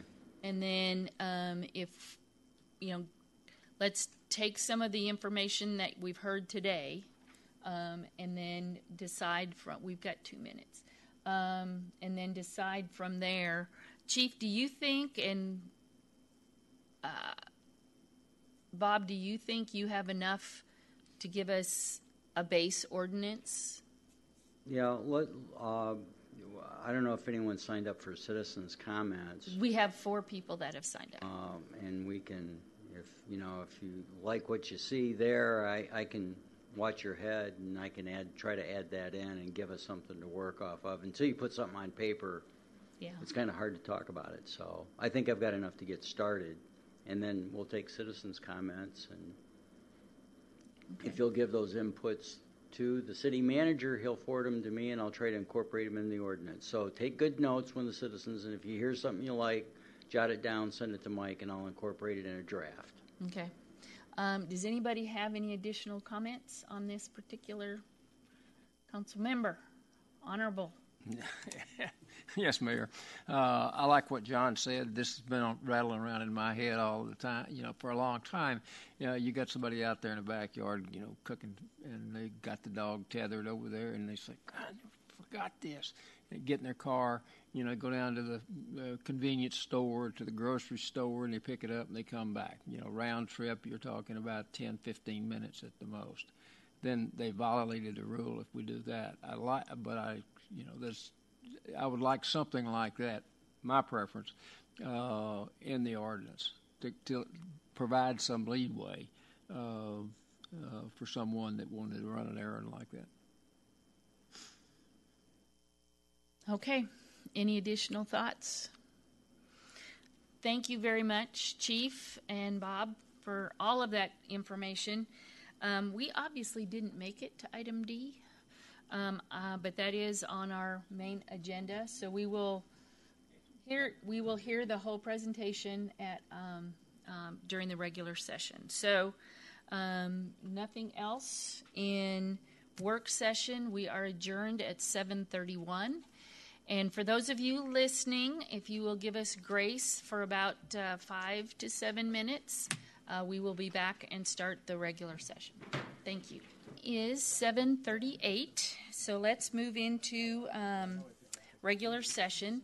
Thank you, everyone who is listening. Our work session ran a little late, so we took a minute to regroup, and now we're ready to start. We have Councilmember Wes Mays is going to help us with the invocation, and then we will be doing the Pledge of Allegiance.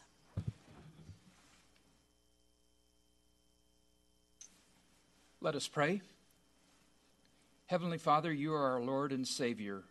We ask for your grace as we recover from the multitude of events last week that left us cold, alone, and filled with uncertainty. Keep us safe. In these uncertain times, we look to you to keep us safe. We look to you to protect the weak.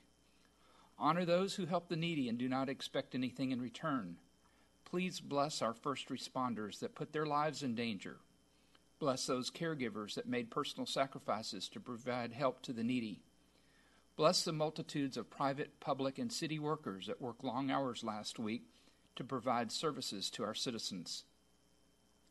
Please give your blessings to those that continue to repair and correct our infrastructures that will once again provide services to our citizens. Give us the patience for their service, for our service workers, both those in public and private practice, to do their jobs effectively. Please give us the wisdom to govern wisely. Show us a way to set aside personal feelings and do what is best for the collective of Coppell. And as always, let us remember to look to you for guidance and answers. Through the love of your Son, Jesus Christ, we pray. Amen. Please join me in the Pledge of Allegiance. I pledge allegiance to the flag of the United States of America and to indivisible with liberty and justice.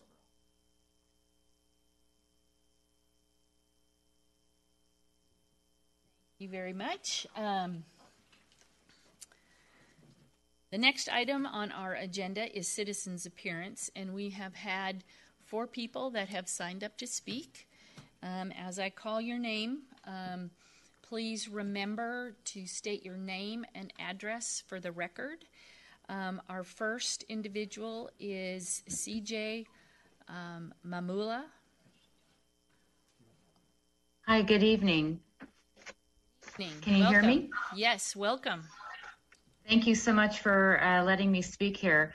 My name is CJ Mamula. I'm at 314 Leah Meadow Drive in Coppell.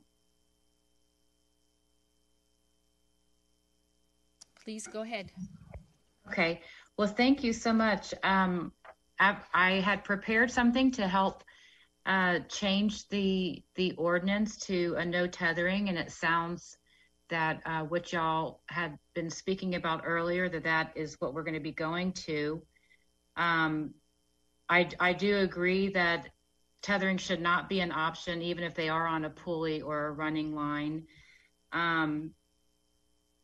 Tethered with attendants, I'm okay with that. If the owner is with the dog, there's many times, like you were talking about, you're working in the front yard and you might have it tethered to a line. If we wanted to do some type of unattendance that you were speaking of, maybe we could do a provision of up to 1 hour maximum, provided that there's no extreme weather conditions, such as heat, snow, or tornado. I really feel that the dogs, it's such an endangerment for them to have any kind of unattended tethering. There's so many different negative things to that. So I'm really glad to hear that y'all are looking to have an anti-tethering ordinance here in Coppell. I did hear someone talk about that having too strict of guidelines might deter people from wanting to own a dog or have a dog.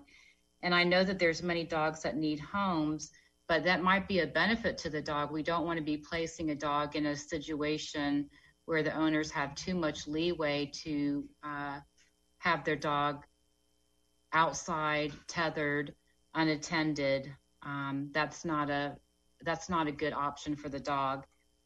And I do know that there was a situation that was publicized on Nextdoor that there has been a dog, and I think that situation has recently been resolved, where the dog was tethered outside 24/7 unattended.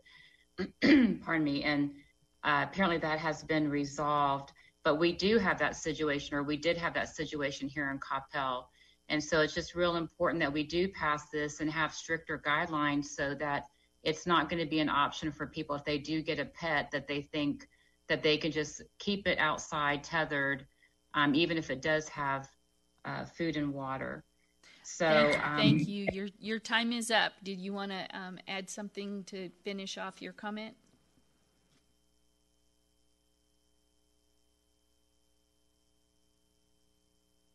Nope. Okay. Thank you very much for being here. Jana Alexander. Hi, thank you. It's Jana Alexander, also known as Jane Alexander, it sounds like. 509 East Bethel School Road. I spoke last time and wrote a rather pointed email that all of you saw. So let me first say thank you for coming to the table well-informed and well-prepared tonight. It sounds like you do understand the gravity of the situation and have a grasp of the interpretation of the law. So a couple of things. I do agree, keep it simple. This is a great idea. You want it to be easy. You want whatever ordinance we put in place to be easy to interpret and easy to enforce. One other thing I do want to share about, the specific dog, and at the same time say that this is not about a single dog, but the specific dog that has been referenced several times. The reason that dog is no longer potentially chained or on a pulley system 24/7 is because of the intense effort of the community to try to make the owners aware. There are many people that have gone to their door, that have left notes, that have offered to pay for the dog. And many of us that have been present while Coppell Animal Services were there, instructing them on how to correct their tethering system to become compliant. And so, to be honest, have they never been compliant? That's not true. They've been uncompliant many times, but they have been willing to adapt to meet the bare minimum of the bare minimum of the bare minimum law, which is the Texas state law that we're following. I personally have pictures of the dog with the heavy gauge chain on the tether, twisted to the point where he couldn't even sit down because, as you can imagine, a heavy gauge chain twisted becomes a knot, and that's it. So, and I'd like to say to Council Member John June, and this did come from my note or one of my notes, reaching out to your community and to experts on what's appropriate and ideal in the ordinance is a wonderful idea. I mean, in business, I can't be the expert in everything, and I do rely on the opinions and information from experts. So I suggest if that is, a concept that you embrace, that you do that as you're trying to develop the ordinance that is appropriate for Coppell. And last of all, I think the language that Mark Hill, that Mayor Hunt, you were trying to remember that Mark Hill used was that Coppell wants to be a more evolved community than basic Texas state law.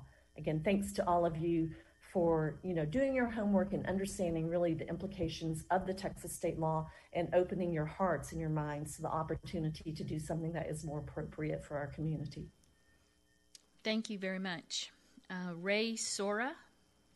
Mayor, we do not have Ray Soria on the line. If you would like to hear from Marnie Carter next. Marnie Carter.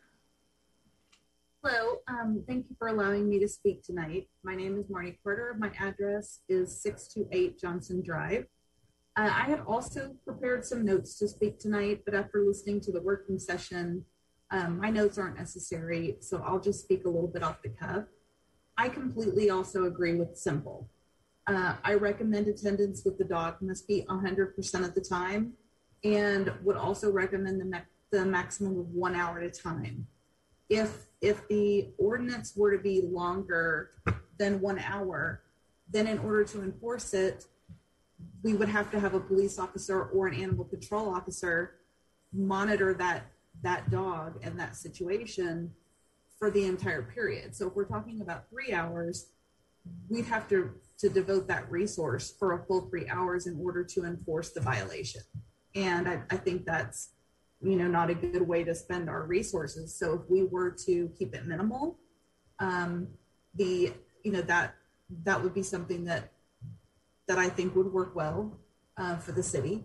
There was some discussion earlier about attendance, and if you needed to leave the dog outside to run an errand. I guess I don't understand why the owner can't just put the dog inside.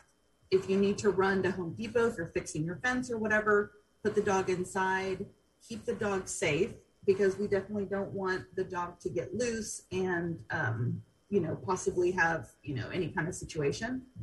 And in addition to that, I do agree that there are a lot of owners that can be educated. There are also some that cannot. And I believe Jana just spoke to that.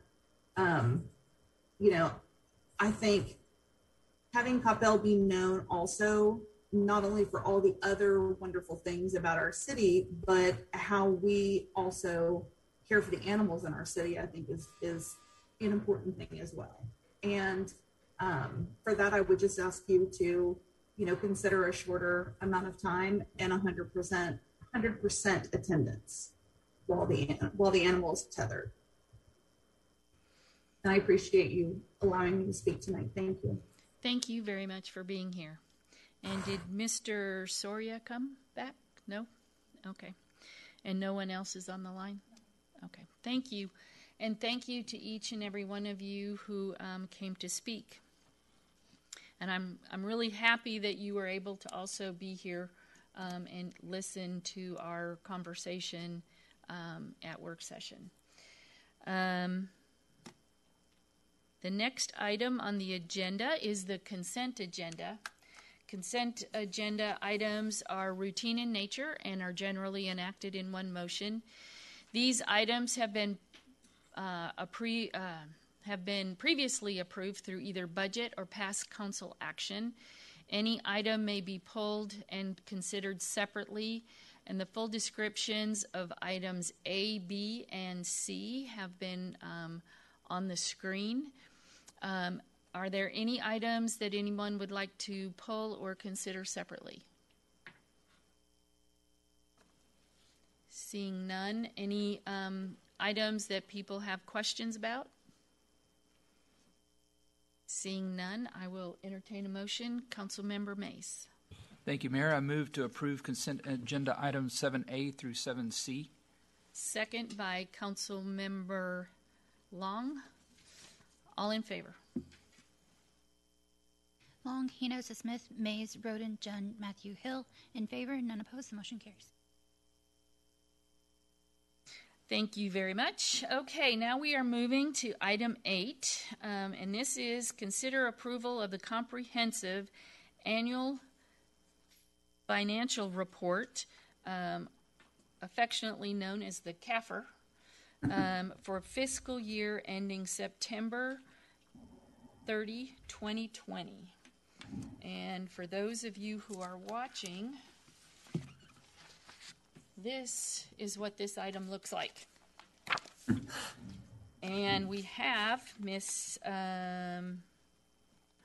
have the people from Weaver Auditing.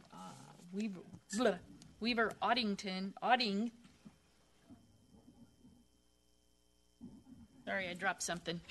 Auditing here. We have Mary Hooning and Jenny Wang.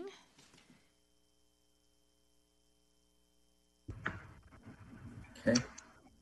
Good evening, Mayor and Council. This is Mary Hooning. Welcome. Chief Accountant. And you mentioned Jenny Wang is here. We also have a couple of other staff members listening in at home who participated in the CAFR preparation. But this evening, I would like to introduce John DeBurrow, partner with Weaver. He will be presenting the results of this year's audit and financial highlights of the CAFR. Thank you.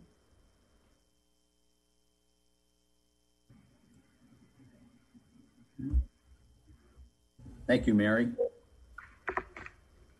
And good evening, Ms. Mayor and council members. Thank you for inviting me to speak before you this evening. Again, my name is John DeBurrow, and I was the audit partner again this year on the audit. And before I start, I'd like to thank Mary, Jennifer Miller, Kim, and the rest of the finance staff for all their hard work and cooperation in making this a very successful audit. My thoughts and prayers go out to all the people that have had to contend with the pandemic, and then this past week with the weather that we had that was again unprecedented, and I hope everyone is well. What I'd like to do is I'd like to go through my presentation with you to go through the audit results, and if we could go to the next slide, I'm going to cover a number of things during the presentation. I'll give you a little bit of an introduction to our audit team, talk about the audit results. We'll talk about the audit process, our required communications with those charged with governance, and then I have some financial highlight slides. And we did go through this in quite a bit of detail with management last week. But along the way, if anyone has any questions, please feel free to do so. Next slide. You can skip to the next one, actually. And this year's audit was led by myself as the audit partner and Ben Cohen as audit manager, and then the day-to-day staff conducting the field work with Vanessa Tarver and Drew Hansen. Next slide. Talking about the audit results. Next slide. I'm happy to report that this year we issued 3 different reports. The first of which is our independent auditor's report on the financial statements, and we issued an unmodified opinion, which is the highest level of assurance that we can give that the financial statements are fairly presented in all material respects in accordance with GAAP. The second report that we issued was our independent auditor's report on internal control and on compliance and other matters, and we're happy to report that there were no findings in that report, no material weaknesses or significant deficiencies. And this year we had to issue a third report because this is the first time in my memory that the city has had to have a federal single audit because of the dollar amount of the federal financial assistance exceeding $750,000. So we issued our independent auditor's report on compliance for each major program and report on internal control of a compliance in accordance with the uniform guidance. And I'm happy to report that we issued an unmodified opinion, which simply means that we feel that the city handled the grants properly and was in compliance with all of the compliance requirements of the federal program, which is called the SAFER grant. And there were no findings in internal controls. Next slide. And next. We started our audit actually back last summer when we began the planning process, and then conducted interim field work where we looked at internal controls over significant transaction cycles and did testing of controls, and came back somewhat literally and somewhat virtually in January to conduct the brunt of our field work. And we issued our audit opinion last week, and again spoke to the audit committee, and we're here tonight to give you the results. Next slide.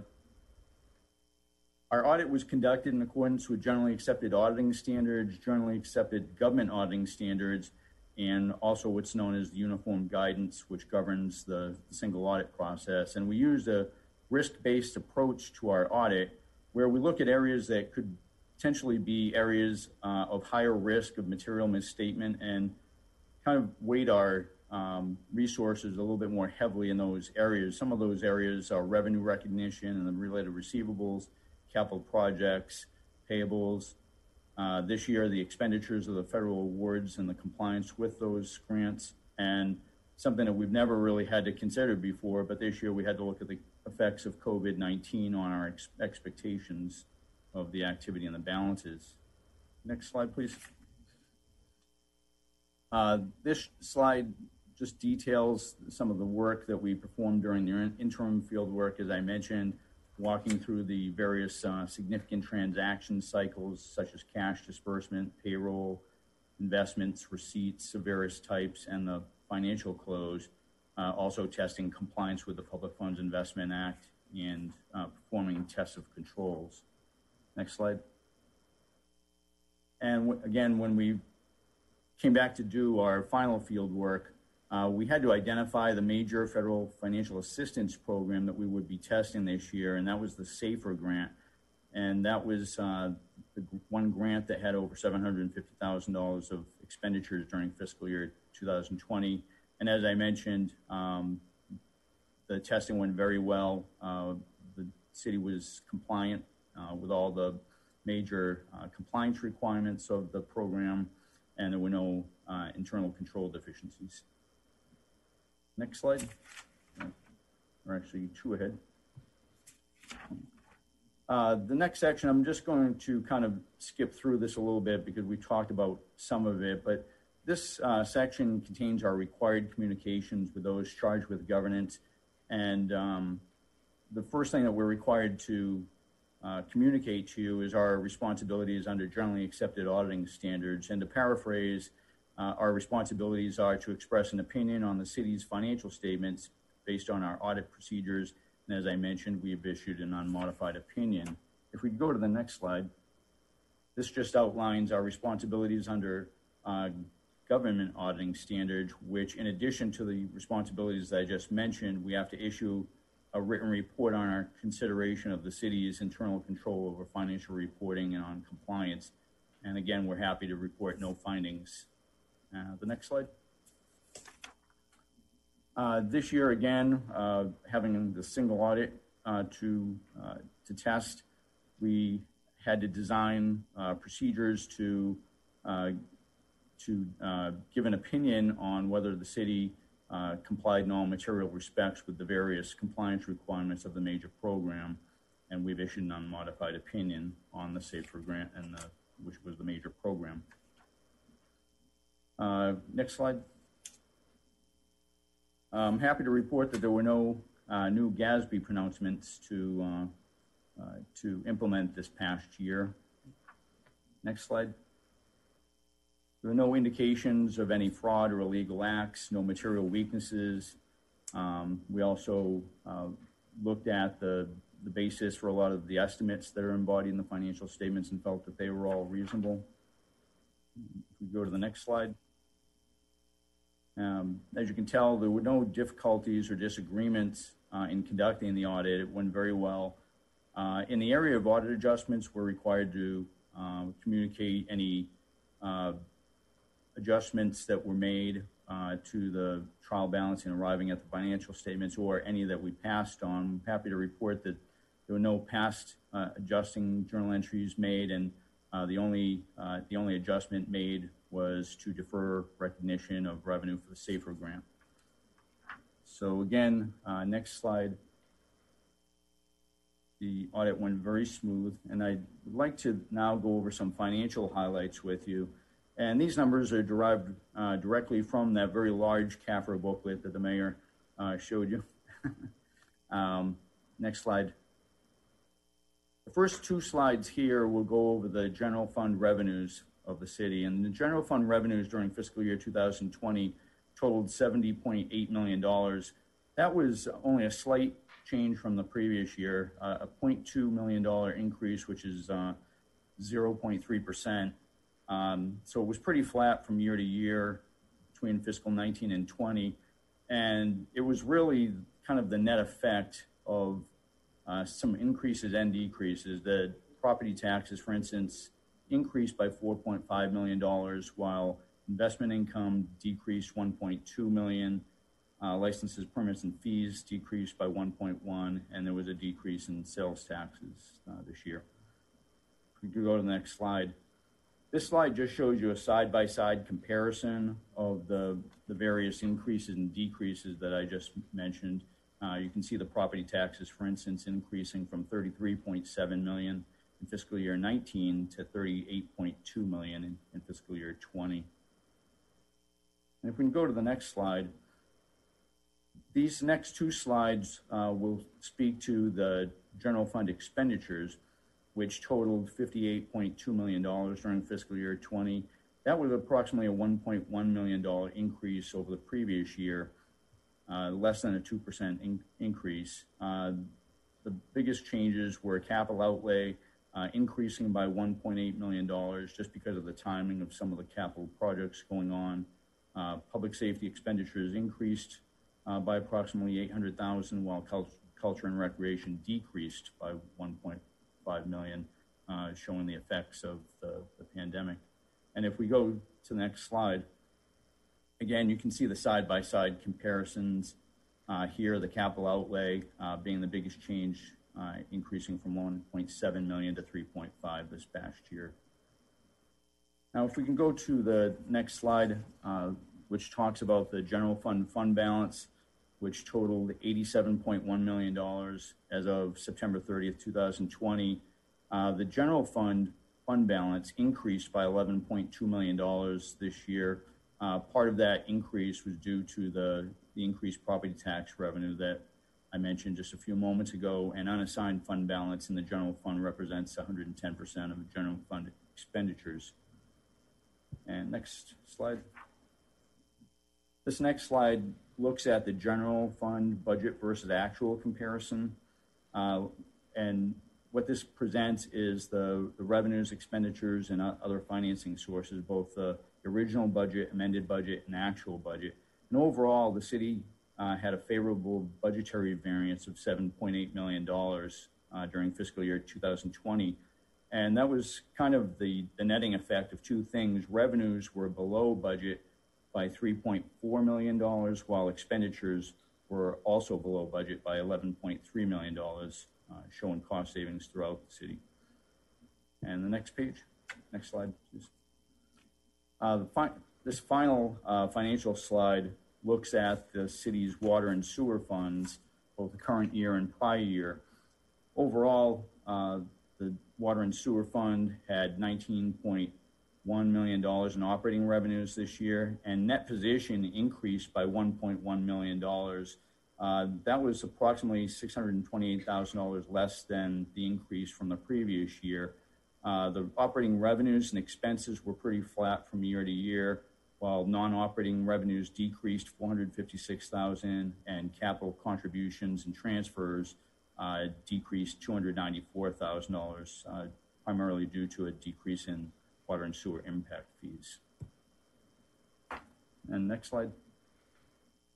I won't go over these next two slides with you, but they just more for information only, that there are new standards that have to be implemented over the next couple of years, and we'll be sure to work with Mary, Kim, Jennifer, and the rest of the finance staff to ensure that they're properly implemented.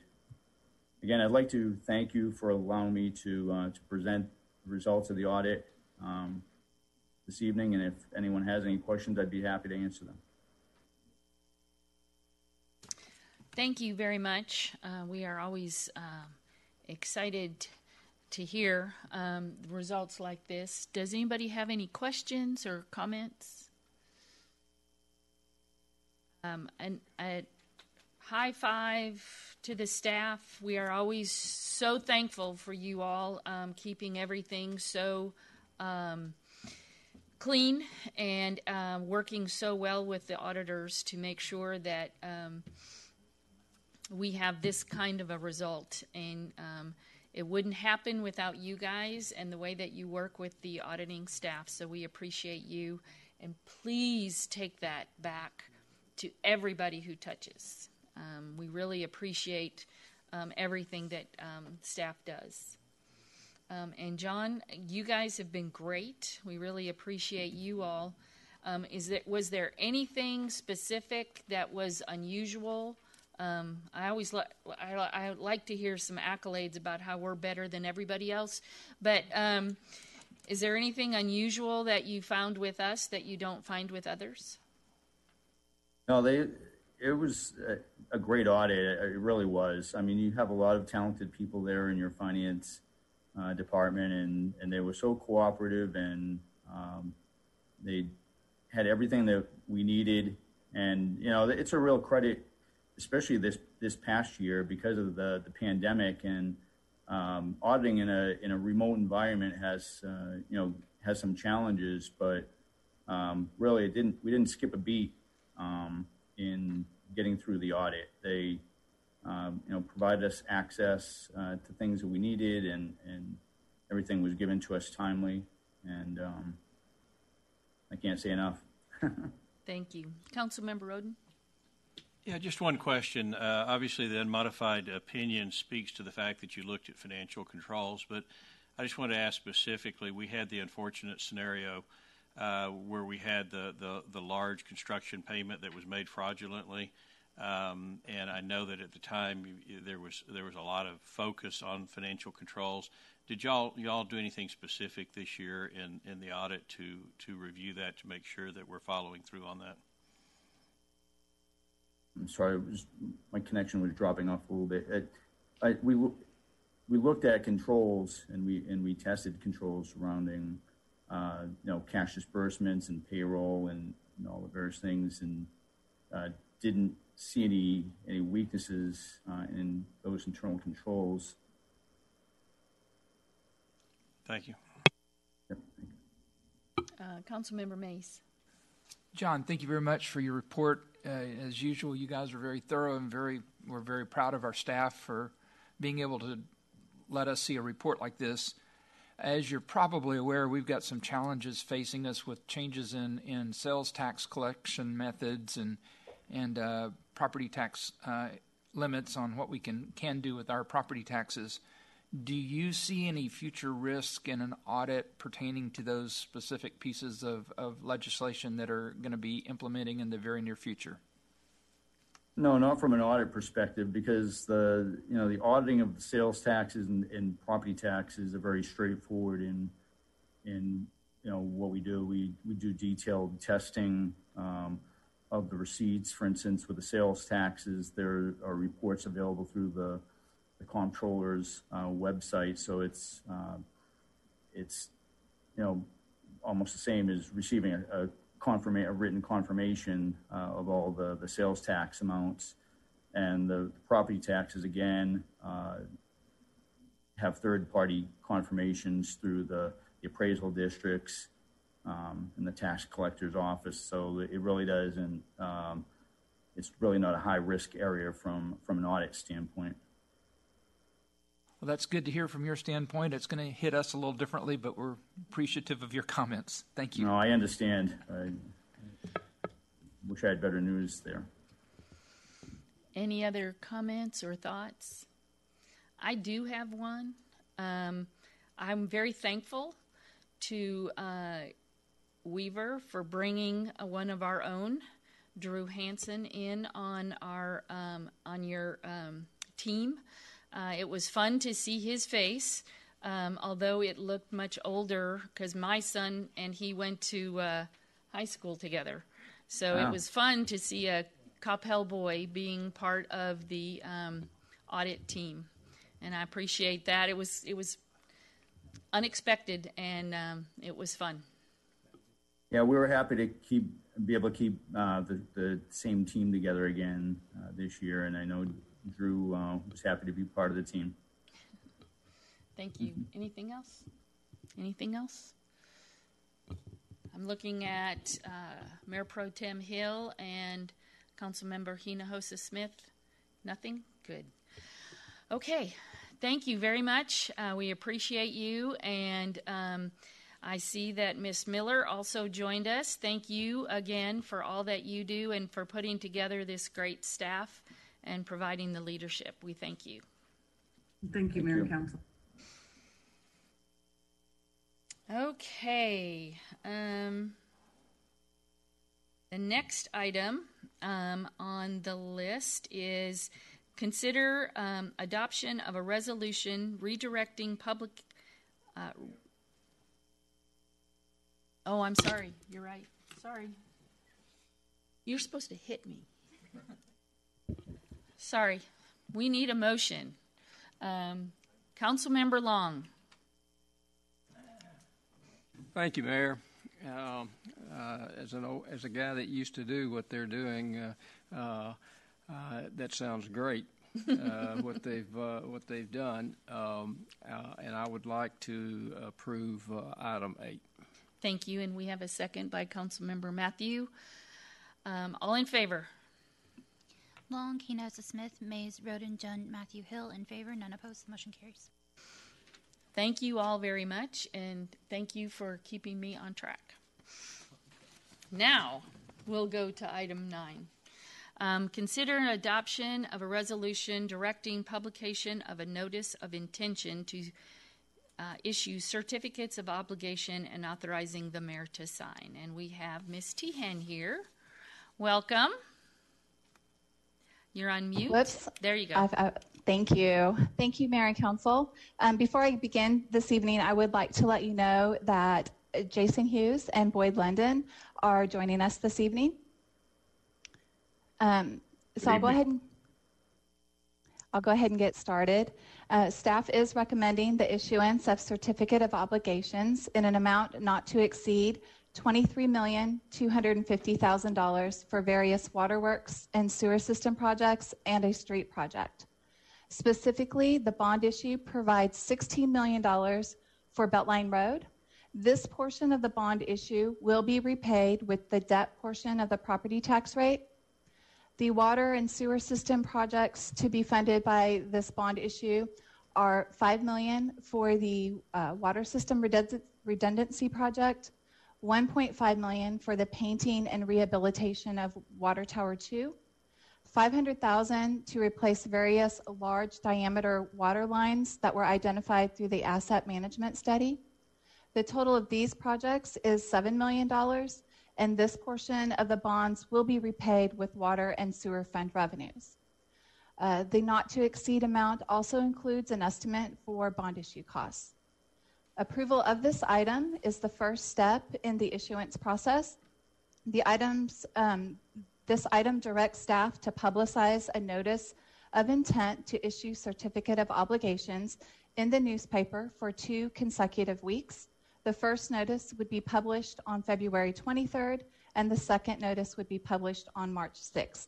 And I'm happy to answer any questions you may have.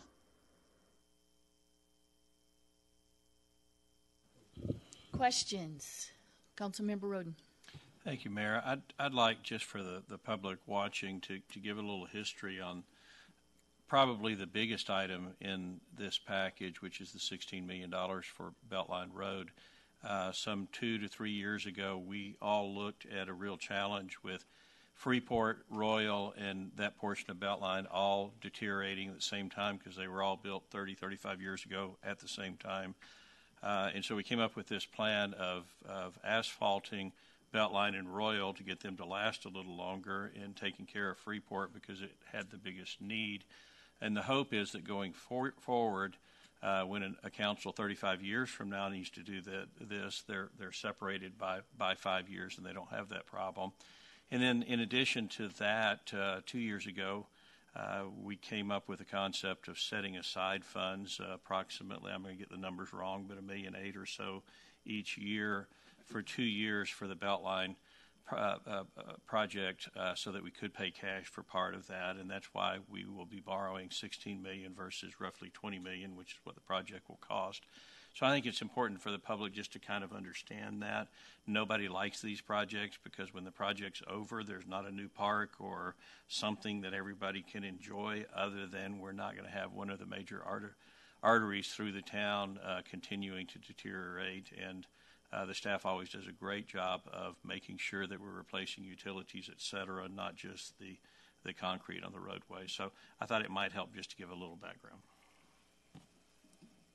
Thank you. Good information.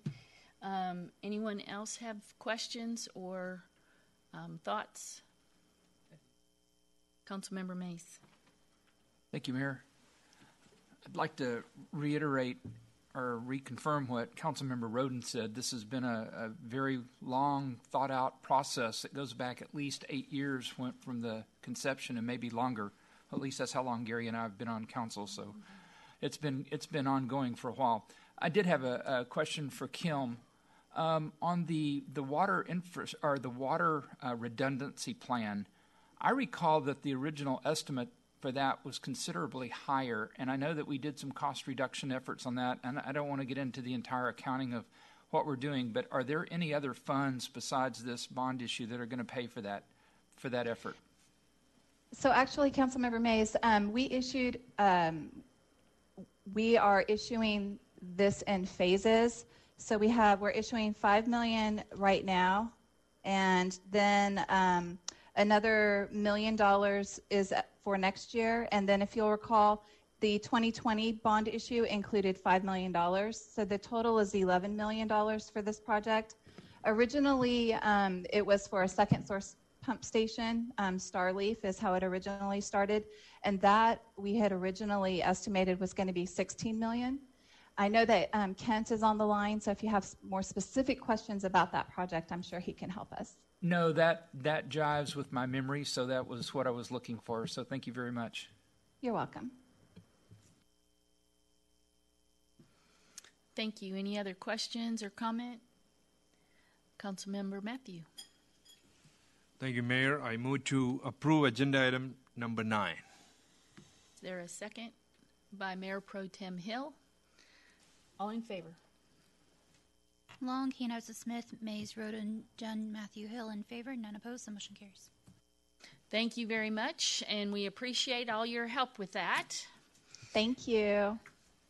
Okay, item 10 is a public hearing, so I will open the public hearing. Consider approval of an ordinance of the City of Coppell, Texas, readopting, ratifying, republishing, and extending Chapter 9 of the Code of Ordinances, Article 9 through 19, Youth Camp Program Standards of Care, and authorizing the mayor to sign. And we have Rachel Hardiman here to help us with this item. Welcome, Rachel. Good evening. I am Rachel Hardiman, Recreation Coordinator. Our Camp Doodle program is not licensed by the state of Texas. Therefore, we follow standards of care that the state of Texas, guidelines for the state of Texas that allows us to host our programs safely. Nothing has changed on standards of care for summer 2021. Each year, we normally host more than 100 campers per week, but due to our current environment with COVID-19, we have made a few adjustments for this summer. We are going to decrease our campers to 75 max per week to help make our classroom sizes smaller and our group sizes smaller for social distancing. We will be requiring all staff and campers to wear masks while at camp. We will be requiring temperature checks by all campers and staff before entering the building. And we will be having all of the parents dropping their children off outside the building to limit exposure. Lastly, we will be limiting our off-site field trips to Coppell facilities only, such as the Core and the Biodiversity Center. Through our process for planning for this summer, we are following the guidelines set by the CDC that came out in May of 2020. This is such a fluid situation, and we will be continuing to watch to see if the CDC comes out with anything new for this summer following COVID and summer camps. Tonight, we are asking for your approval of Camp Standards of Care 2021, therefore asking for you to approve this ordinance. Thank you. I'm happy to answer any questions.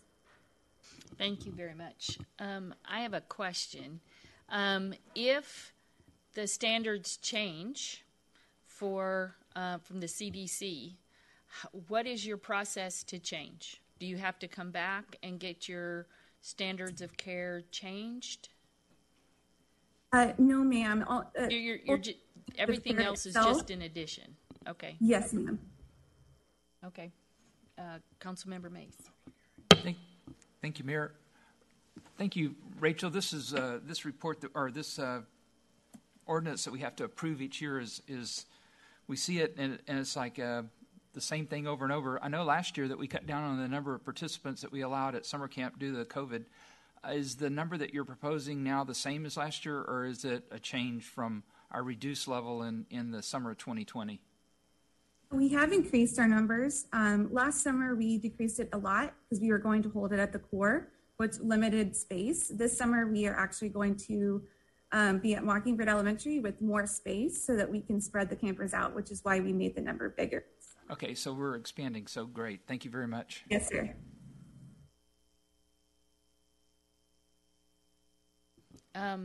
I did not mention that we had no one signed up to speak on this particular item, so I went directly to council for comment. Any other comment or question? Hearing none, I will entertain a motion. Councilmember Mays. Thank you, Mayor. I move to close the public hearing and approve item number 10. Is there a second? Councilmember Long, all in favor?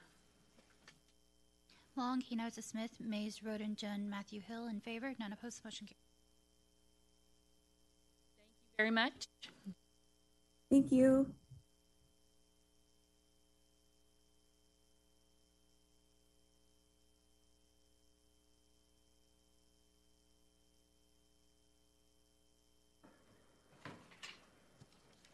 You have to do the muted at one point in time. Item 11, consider approval of a resolution in support of a community advocacy in favor of public policy that bolsters and protects unique local priorities and initiatives at the local level and authorize the mayor to sign. Mr. Land, did you write this? No, I did not write that. Yes, I'll claim that I wrote that. Mayor and Council, as you know, 2 years ago, this issue came before the legislature, and there was a lot of debate about it. And I believe it came out of the Senate, but it did not make it out of the House as far as becoming law. This year, it's been listed as a priority, given everything that's going on in the state. I find it interesting that this is a priority for this issue. Basically, this is an advocacy issue, and as you know, we do hire lobbyist advocates on our behalf. An example this year we're using related to the sales tax, the Rule 3.334. We're using for our street and sales use tax, which is another resolution that will be coming forward. They monitor all the bills that are coming forward and work with our various department directors. For example, another one came through tonight that I sent on to Jennifer to take a look and see what the impact on it is. It has to do with another sales tax related item. So this idea that we would not have a voice while everyone else would have a voice is troubling. I know that we have spent a lot of time down in Austin, and that's with our assistance of the advocates that we have hired. The time frame that could be put into place for having us down there all the time, it would be less expensive to have an apartment and just have staff just have to stay down there while we're taking up the apartment. So you have a resolution behind you or before you tonight that basically just says that, hey, we believe in local advocacy. Here's an opportunity for us to be able to let our state legislatures know we support local advocacy and that we should have the same right as other people in being advocates. You know, it's framed as this idea of taxpayer-funded lobbying. Well, it is taxpayer-funded. That is a correct statement. And it is lobbying, so that's a factual statement. What's not said, though, in that is somehow or another that it's a bad thing. Or what is said is that it's a bad thing. That having our voice worked in the legislatures to the benefit of the citizens, as an example, our 334. We worked down in Austin. We're told and assured by staff that that was not going to be impacted by it. There was no process down there that introduced language because we would have spoken up. Yet a rule comes out, and so now here we are having to advocate on behalf of an existing statute to make sure that 334 doesn't go into effect. So I will tell you, John Kroll, who y'all have had an opportunity to listen to and go through that process, is working diligently on our behalf. According to the way that the laws are being written, we would not be able to use someone like John, who is highly regarded in the country as one of the experts for sales tax. So that just gives you an idea about how our legs could get cut off from us if we didn't have the ability to have someone working on our behalf on something as important as that, for an example. So to the mayor and council, that's what this resolution does. We would pass it on to our state legislatures, to Senator Johnson's office, to Representative Johnson, Representative Beckley, and to others. Senator Nelson. Did I say Representative? Oh, okay. Nathan Johnson, right. Johnson and Johnson. I'm sorry. So anyway, so that's what this is about. And so we've been asked to present this to y'all for your consideration. Thank you. Councilmember Matthew. Thank you, Mayor. Question for City Manager, just for full transparency, how much do we budget for this effort? For this year in the budget, as was posted and required by law, we budgeted $150,000. Thank you. Any other questions? Councilmember John? Thank you, Mayor. How many other cities surrounding us are actually signed on to this? Do you have an idea? I'll let you, Mayor. You're more in tune. All of them. All of them. So, if right now it's becoming real. So, I mean, we have meetings with all of the mayors and city managers, and we share advocates. So it would cost us far more to have somebody on staff. If they did this and this alone, I can't even imagine how many people that would be. But it would cost us more to have individual people. The city of Dallas has a couple of people. City of Fort Worth has a couple of people.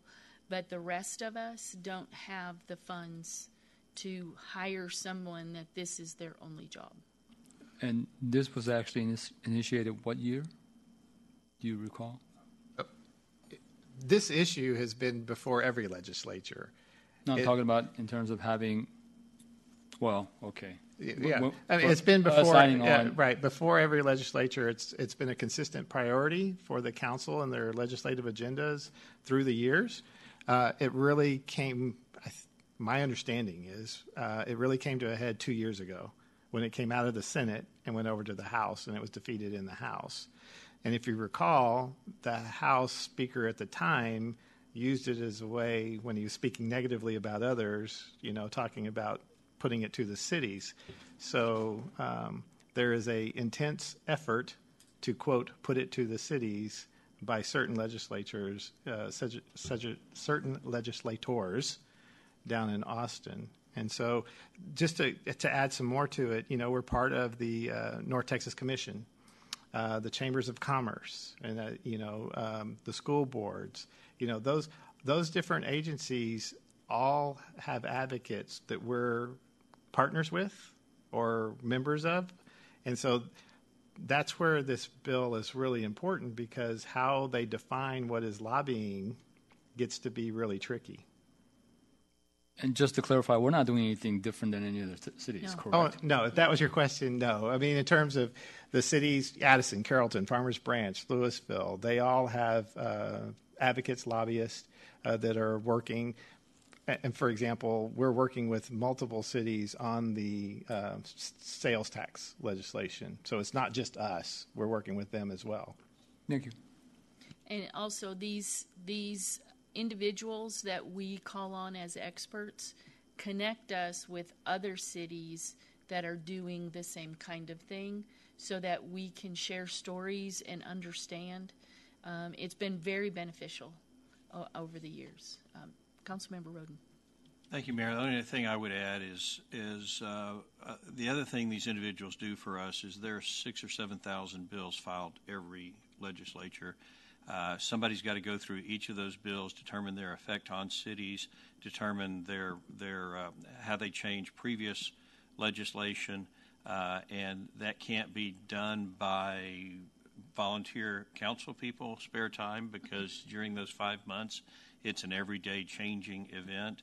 and it helps to employ the individuals that we do who have experience in the legislature that know how those bills work through the process. And so, as has already been said, for us to try to do that on our own versus sharing it with other cities for those 7,000 bills would cost us a whole lot more. So I think it's a very efficient way to do it, and it's beyond just lobbying in Austin. There's a lot of work behind the scenes that allows us to get to where we need to be.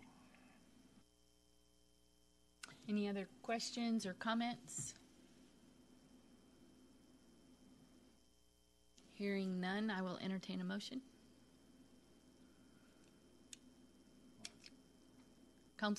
Mayor Pro Tem Hill. Thank you. I'd like to make a motion to approve item 11. Thank you very much. Is there a second? Councilmember Mays. All in favor? Long, Keynote Smith, Mays, Roden, Joan, Matthew Hill in favor, none opposed. The motion carries. Thank you very much.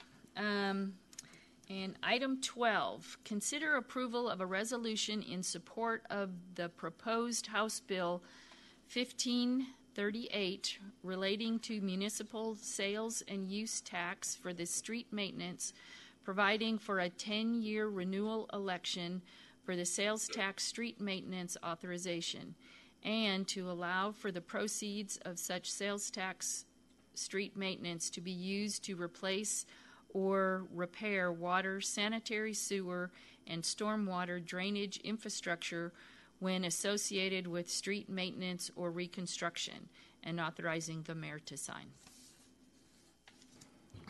Thank you. Mr. Land. You're welcome. Chapter 2. Mayor and Council, this resolution, as previously read, basically does what we tried to do 2 years ago, and we're making really good progress on it 2 years ago and got caught at the very end and just in the political process, let's just say. And so this year, like we did 2 years ago, we just want to approve a resolution showing our support. This is one of those bills where I believe it's the city of Baytown is also active in it. And we've reached out to Senator Nelson's office, and we've reached out to the cities within Senator Nelson's district that have the street and sales use maintenance tax. So we're asking for their support as well. Basically, this is a bill that would give the opportunity to cities throughout the state of Texas that use this mechanism to help fund street improvements to go from a 4-year election cycle to an 8 to 10-year election cycle, depending on what they're wanting to do in their particular community. And it clarifies the language dealing with utilities in the we call it the right-of-way, they call it the width of street. So it's just the terminology that's in the statute. But we're recommending approval of this resolution, much like we did 2 years ago, and then we'll forward that on and be able to submit that along with the bill. Just an FYI, when I'm talking to senators and representatives, the first thing they ask is, do you have a resolution? How many of your cities, how many other cities are for this? And so these resolutions, I'll give our representatives and our senators, I guess, cover, if you will, to make sure that they understand that this is something that's important to us. Last year, our last session, we went down there and it felt like it was going somewhere, but it died in the process. So we're hoping that it will allow us to move forward and to also allow future councils to be able to plan for the use of those sales tax dollars more than a couple of years. 4 years goes by really fast, and there's not a whole lot we can do about that. So are there any questions or comments related to this? Councilmember Matthew. Yeah, thank you, Mayor. You mentioned it died, and is it died in the House or the Senate? It died in the House. So do we have a better chance this time proceeding? We believe so. We believe so. Okay. But it happened right at the end, So who knows what the politics will be right at the end? Who's trying to negotiate, right? We just don't know. Thank you. There's general support for it. It came out of the House Ways and Means Committee with full support. It came out of the Senate Finance Committee with full support. It just, when it got to the House, there was some politics that got involved. And it wasn't just our bill, just so you'll know. There was a slew of bills that got caught in that process. So we're just hoping that we can continue to move this forward. Councilmember Roden. Thank you, Mayor. I think the other thing, and maybe you said this, Mike, and I missed it, was that by getting this to 10 years, not only will it allow us to plan better, but it will allow us to align eventually that election up with the CRDC vote that's 10 years as well. Is that correct? Crime control, not CRDC. If you remember, CRDC went out 30 years when we approved it, or 29 years, I guess it was, of something weird. So every 10 years we'd have a crime control. Right. So what would happen was we could align it. I think the next crime control, and I don't know if Jennifer's still on or not, I think the next crime control election is in 22 or 23. So we could actually, if this passes, we could go ahead and call that election, even though it may not be out for the 4 years, and then line it up with that. So we just hold the one election. So the other benefit to this is, quite frankly, it saves us money as far as election cost. Jennifer, was it right, 22 or 23? I think it's 23. Yeah, okay. Call it in 22 and then have the election in 23. Okay. So that's the goal. So when we started this process, the whole reason to go to the longer period is so we could eventually align it with the crime control district. Councilmember Young. Thank you, Mayor. Just out of curiosity, I noticed that the approval rate went from 63%, 72%, 83%, and then it dipped to 76%. Do we have any idea as to why that dipped?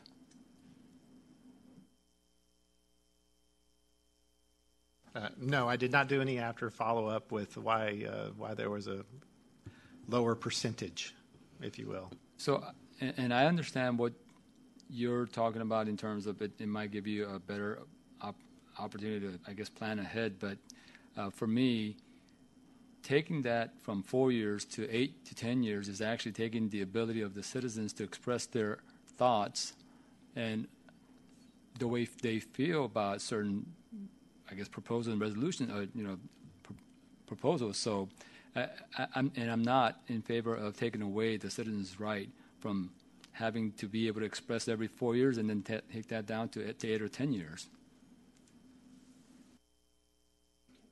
Go ahead.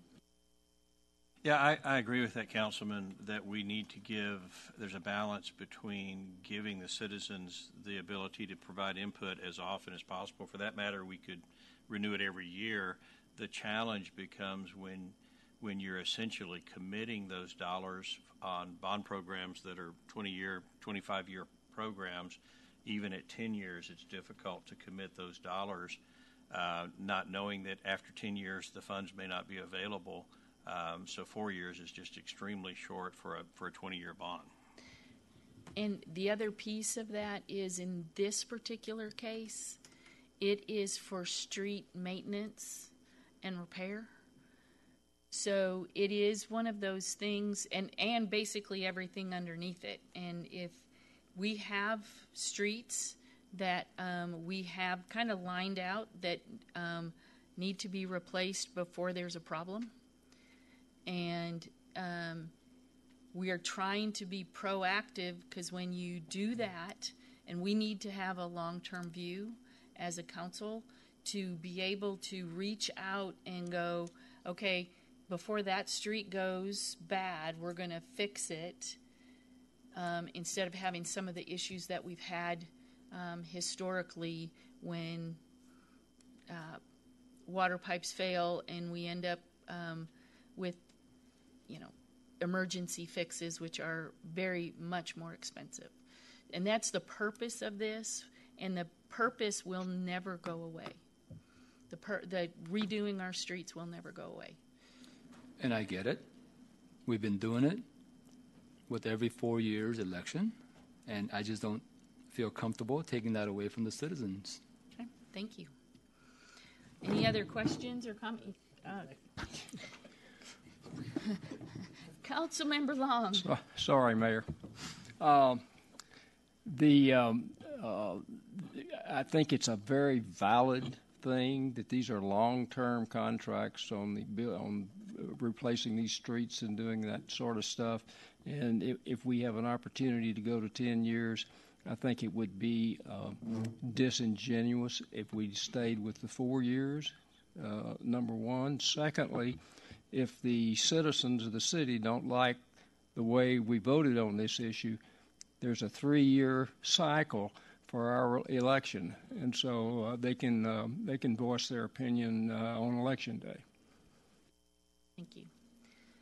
Anyone else? Did I see someone else's hand up here? Okay. Mayor Pro Tem Hill. Yes, I just wanted to make a motion to approve item 12. Thank you. Is there a second? Councilmember Long. All in favor? Long, Hinojosa Smith, Mays, Roden, Matthew Hill in favor. Opposed? Jun. The motion carries. Thank you very much. Item 13.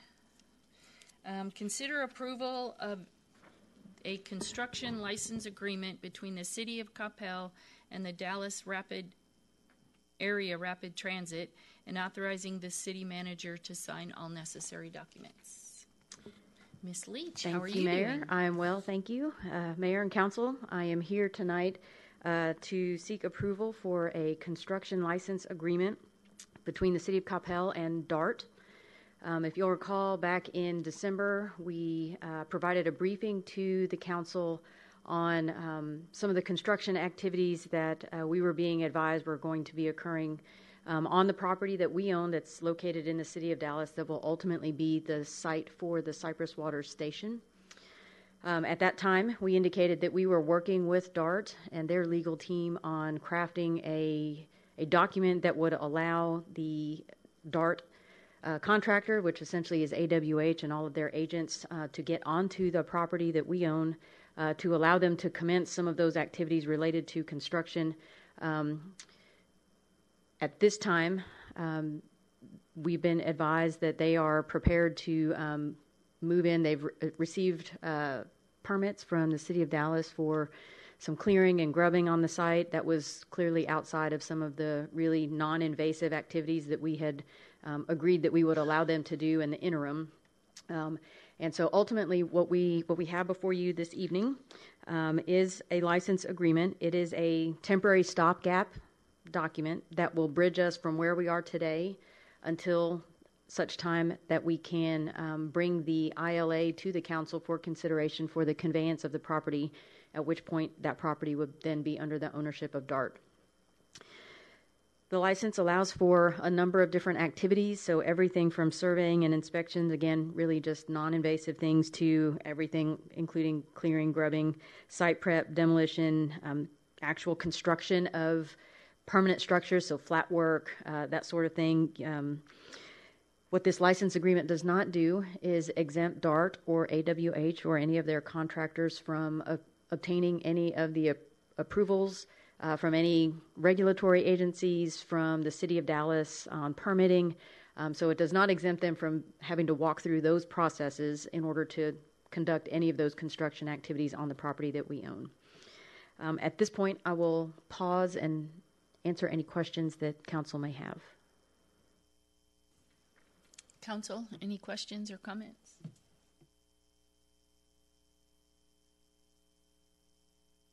Seeing none. You want to look at those two together, or do you want to look at this one? They're really two separate animals, apples and oranges. Okay. So with no questions, Councilmember Matthew. Thank you, Mayor. I move to approve the agenda item number 13. Is there a second? Councilmember Mays. All in favor? Long, Hinojosa Smith, Mays, Roden, Jun, Matthew Hill in favor, none opposed. The motion carries. Thank you. So item 14, consider approval of a resolution of the City Council of the City of Coppell, Texas, in support of the Dallas Area Rapid Transit Resolution number 220011, related to the adoption of the Silver Line Light Rail Alignment, providing for authorization to exercise eminent domain to acquire right-of-way within corporate limits, and authorizing the mayor to sign. Thank you, Mayor and Council. I'm just going to stand here for the rest of the meeting.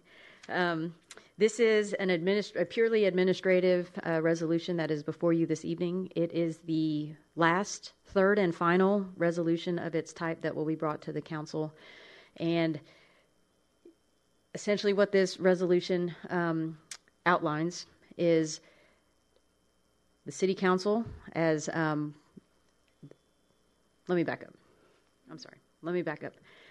DART, as part of their construction for the Silver Line, they have a number of properties that are going to be required to be acquired, and DART is wholly responsible for all of the acquisition activities related to acquiring the property that is going to be needed for the rail. These properties are essentially where the rail line deviates off of the existing rail right-of-way south into Cypress Waters and then back up onto the rail right-of-way just to the east of South Coppell Road. The reason this resolution is before the council this evening is pursuant to state law and the policies that are outlined for the DART Board of Directors. The properties, DART cannot proceed forward with any acquisition activities for the offers for any of those properties until they obtain the authorization from the community within which the property is located in the corporate limits, so for us, Coppell. And so the City Council has to authorize DART to exercise their right of eminent domain within our corporate limits. What this resolution does not do, it does not say that the City of Coppell is moving forward with eminent domain on any of these properties. Again, DART is the entity that handles all of those transactions. All we are doing is allowing them to walk through the process of this acquisition for the last two properties. And this is, again, the last resolution that we will be bringing to the council of this nature for all of the property that's going to be required for the alignment. I apologize. That should have been much cleaner because it's the third time I've provided this presentation to the council. But I will pause here and answer any questions that council may have. Okay, questions? Go ahead. Thank you, Mayor. Are those property currently empty? No, those, let's see, the two properties that they've got here. I don't believe they're empty, no. Okay. And you don't have an idea whether they're going to relocate in Coppell or not? Or? I do not.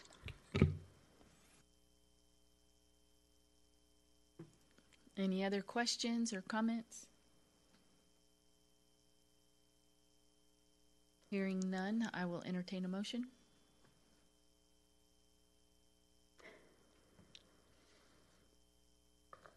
Councilmember Mays. Move to approve item number 14. There a second? Councilmember Roden. All in favor? Long, Hinosa Smith, Mays, Roden, Junn, Matthew, Hill in favor, none opposed, motion carried. Thank you very much. Thank you. Item 15, consider approval of a resolution extending an emergency declaration of local disaster and state of emergency as the result of the severe winter weather and authorizing the mayor to sign. Mr. Lamb. Thank you, Mayor. Mayor and Council, this evening we're, unfortunately, we have practice at this in terms of extending declarations, much similar to what we did for COVID and have in place for COVID. The same applies. Yes, I've reached out on it. The mayor on February 17th signed a local declaration of disaster, and the governor has signed a declaration of disaster, and Dallas County Judge Clay Jenkins has signed a resolution of disaster. in the resolution, we included some language talking about what this means for us. One of the areas in particular I just want to highlight is we do have the provision to allow us to waive the fees for plumbing permits. The resolution would stay in place, or the disaster declaration would stay in place through the March 25th, which would be at the end of the last council meeting in March. So between now and then, we'll be able to even give you a better report at the end of that as far as what the activities are that are going on. Here in a few minutes, I'll be turning it over to my staff our staff to give an update. I provided y'all a little bit earlier this afternoon. But this resolution is just to put things in place so that we can continue to do business the way that we're doing business. So, Mayor, it's your prerogative now. Any questions? Thank you, Mayor. Were the councils copied on this declaration? Help me understand the question. I'm the sorry. resolution that was signed, were councils copied on this matter? It's in your packets tonight. She signed the resolution on Thursday night. Well, on the 17th? On the 17th, right. Okay. I was just wondering because I didn't see on the 17th when it was signed. So I was just wondering if I missed an email or anything to that effect. So. No. We conferred with the city attorney. We knew that we could bring this to you tonight, but because we were incurring expenses, she has the authority as the mayor to sign a declaration and put it in place, but we have to bring it to council. So we knew we were coming to council tonight no matter what. I was just wondering if I missed some email. Just no, you didn't. Sure. You did not miss any email. I did not send out anything when the mayor signed the declaration of disaster. Thank you. Any other questions or comments? Hearing none, I will entertain a motion. Councilmember Mays. Thank you, Mayor. I am going to move to approve this in a moment, but I happened to talk to a plumbing contractor today, and they were 18,000 phone calls behind on their wait list. Ouch. So we might need to reconsider extending this out sometime next month. So just a warning. I move to approve item number 15. Thank you. Second by Councilmember Hinojosa-Smith. All in favor? Long, Hinojosa-Smith, Mays, Roden, Jun, Matthew Hill in favor, none opposed. The motion carries. Thank you very much. And now I'm going to turn it over to Mr. Land for the city manager's report. Thank you, Mayor and Council. As just discussed a little bit, we want to take some time, and we are going to take some time, so just ask for everybody's patience.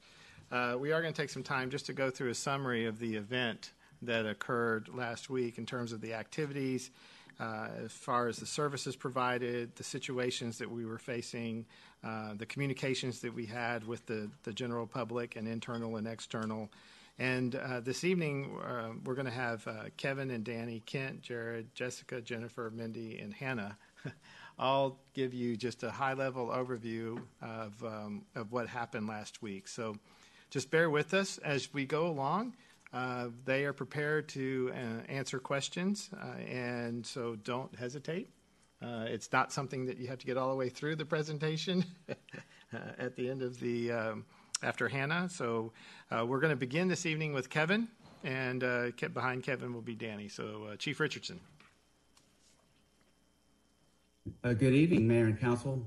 Thank you for having us this evening. I guess I get to start out, and I will start with a little bit of information and overview from the emergency management perspective. Here in the city of Coppell, the emergency management division falls within the fire department, and its main responsibility is to provide a structured approach and leadership to dealing with disasters. And it would be any disaster, hazardous materials, large transportations. Most recently was the pandemic, and in this case, it's going to be a natural or weather event. And so we have protocol that we go by, and we utilize a pretty simple system in our emergency management plan. It's called the Hey, Ready, Set, Go. Pretty basic, right? And each one of those are trigger points that we use that alert all the city departments on different things that they need to do in preparation. So Hey would is our normal readiness condition in the event that nothing's really going on. On February 8th, on Monday, we transitioned the city to what we call the ready phase, and that's increased readiness.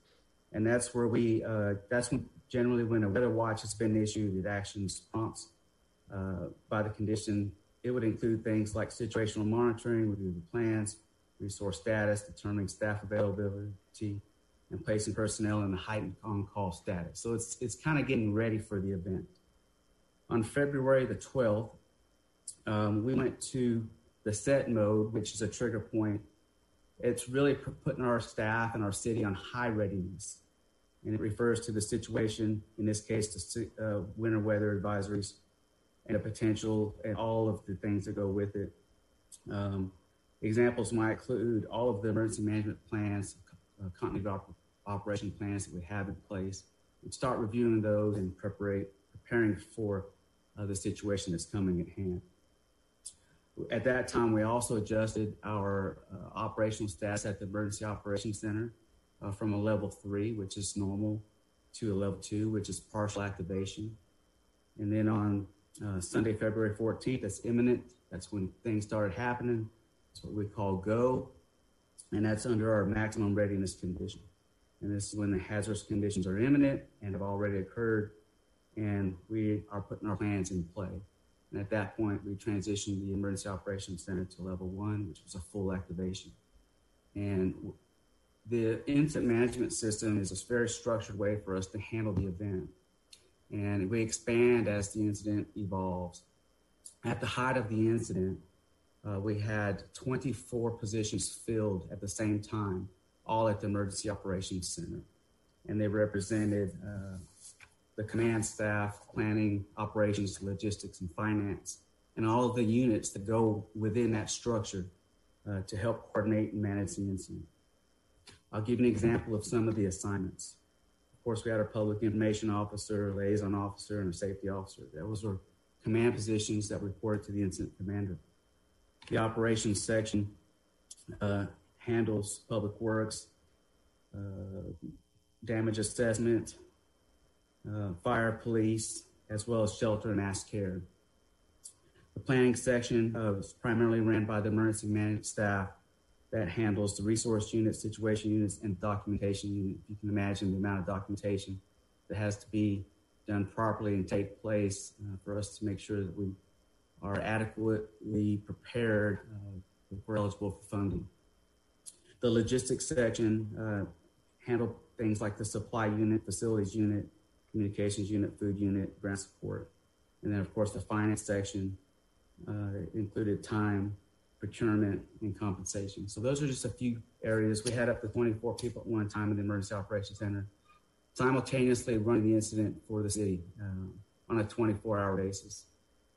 From the fire department side, we have branch within the operations for the fire rescue and EMS portion. That was primarily the fire department. And what we do is the city, actually from the emergency management perspective, the city manages two plans. One is called the emergency management plan. And what that is that provides us specific guidance and protocol on how we handle the incident for the city. The continuity of operations plan is the plan on how we maintain government and our resources. And so we're managing two individual plans at the same time during this incident. Make sure that government and our operations are functioning properly while we're able to respond to the incident. And we're able to do that. We ran the emergency operations in 24 hours for 6 consecutive days is what we ended up doing. And on Friday, we stood down back to a level 2 over the weekend as we transitioned into the recovery phase. On to the fire department side, it was a branch within the operations section. Again, the city's winter weather plan can be found in Annex W of the emergency management plan. There's some specific guidelines on what each department needs to do in preparation for it. Each department has their own specific lists as well that go into great detail, and we have that within our own standard operating guidelines. The fire department began preparing weeks in advance as the forecasts were starting to show that this was a possibility. This would mean preparing our apparatus, our tools, equipment, working on our staffing modules, and our facilities as well. Anticipating when the EOC transitioned to a level 2, we assigned all of the fire department command staff members to support and fulfill leadership positions at the EOC. That's where they were needed, not in the field. They were providing leadership positions functioning within the incident management system. From the operations field side, we developed operational staffing plans that increased our fire department response capabilities. So we had the 4 fire stations and the normal staffing that was assigned, but we also staffed up all of our reserve equipment with off-duty folks who were working overtime shifts. So at the peak of the incident, we had 10 pieces of equipment that were running constant within the city of Coppell. We also took our 8 to 5 staff, our inspectors, and reassigned them to also assist with some of the water-related calls as well. That was also part of our staffing plan for the fire department. The 2 units, we call them quick response units, where we prioritized our calls. So our calls were going through a triage because there were so many coming in at a time. Our calls were triaged by life safety first and property conservation second. And so that's kind of how we tried to triage stuff to ensure that we didn't overlook something that was real critical. There's a summary of some of the emergency calls that we made beginning on Sunday. We made a total of 70 emergency calls for service. On Monday, it doubled to about 145. On Tuesday, it was about the same, another 145. On Wednesday, it peaked at 170 emergency calls for service, and then started to tailor off through the remainder of the week. For that 6-day period, we responded to nearly, the more accurate numbers are nearly 700 calls for service in the 6-day period. About 400, a little bit over 420 odd were water-related calls. And if you can imagine the types of calls we were responding to, not just to the water-related and water breaks, but some of these commercial occupancies that had water leaks or high discharge water lines required some quick attention. But then we had the normal course of calls that go with that, such as slip, trips, and falls, medical emergencies, automobile accidents on the roadway, natural gas leaks, and we even ended up making a major incident in one of our warehouses where we had a fire that had occurred in one of our large warehouses at the same time. So our resources were very taxed. I've been in the fire department here for I think 28, 29 years now here, and this was the most emergency call volume that I'd seen in a 6-day period. The whole region was taxed. A lot of our mutual aid, we couldn't receive mutual aid. We were backlogged, and we couldn't give mutual aid because we didn't have the aid to give. So everybody was kind of trying to take care of some of their own situations. At this point, in moving forward, the fire department itself is currently at normal staffing and functioning under normal conditions and have been since probably Sunday. It's a welcome relief to a lot of our staff who some of them worked 48 hours straight. We're having to make provisions to allow them opportunities to at least catch a meal, take a restroom breaks, or whatever they need to do to get back in the field. But now they finally had a chance, some of them this weekend, to get home to their own families and to assess the damage and try to get their households back in order. At this time, also, the Emergency Operations Center is back to a normal daily operating level, which we call level 3. But we're also transitioning into the recovery phase. And so we'll get into a lot of that, I'm sure, with some of the other departments. With that being said, I'll kind of conclude my remarks, and I'll take any questions or if there's any comments, if anybody has any.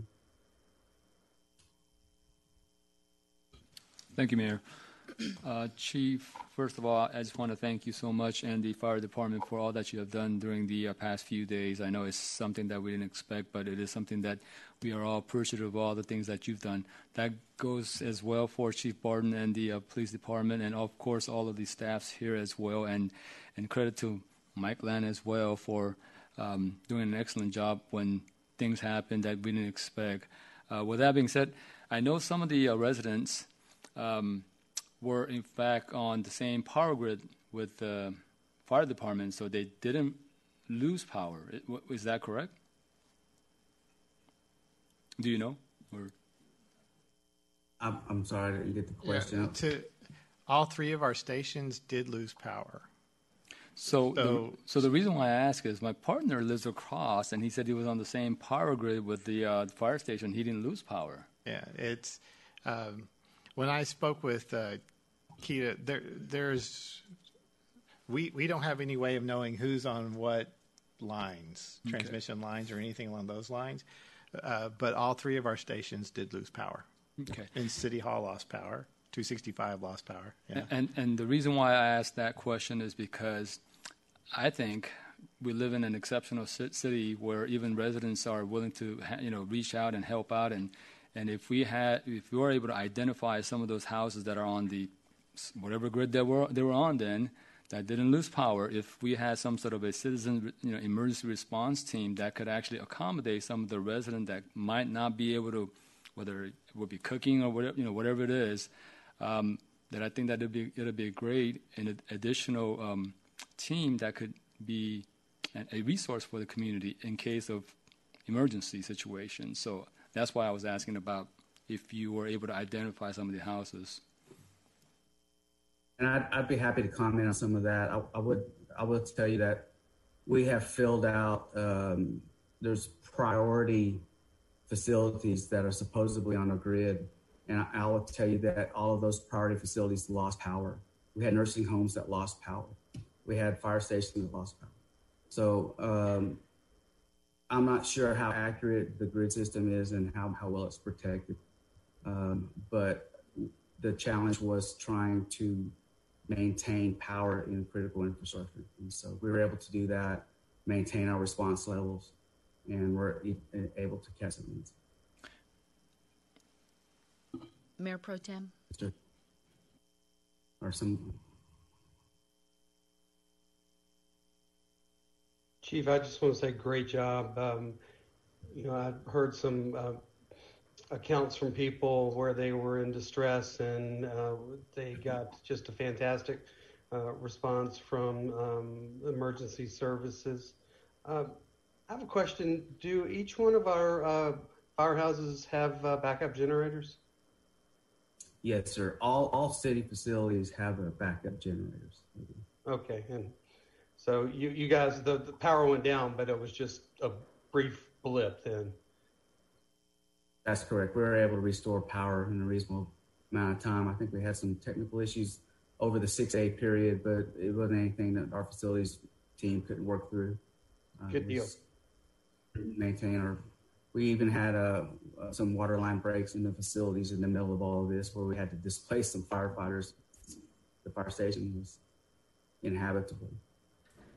But I will say I'm just extremely proud, not just with the fire department, but as we continue on the comments tonight, just understand that all city departments were part of this. This was definitely a combined effort, and it was from planning exercises and training and preparation, and for us to able to fill the roles and responsibilities at the Emergency Operations Center to this level of confidence.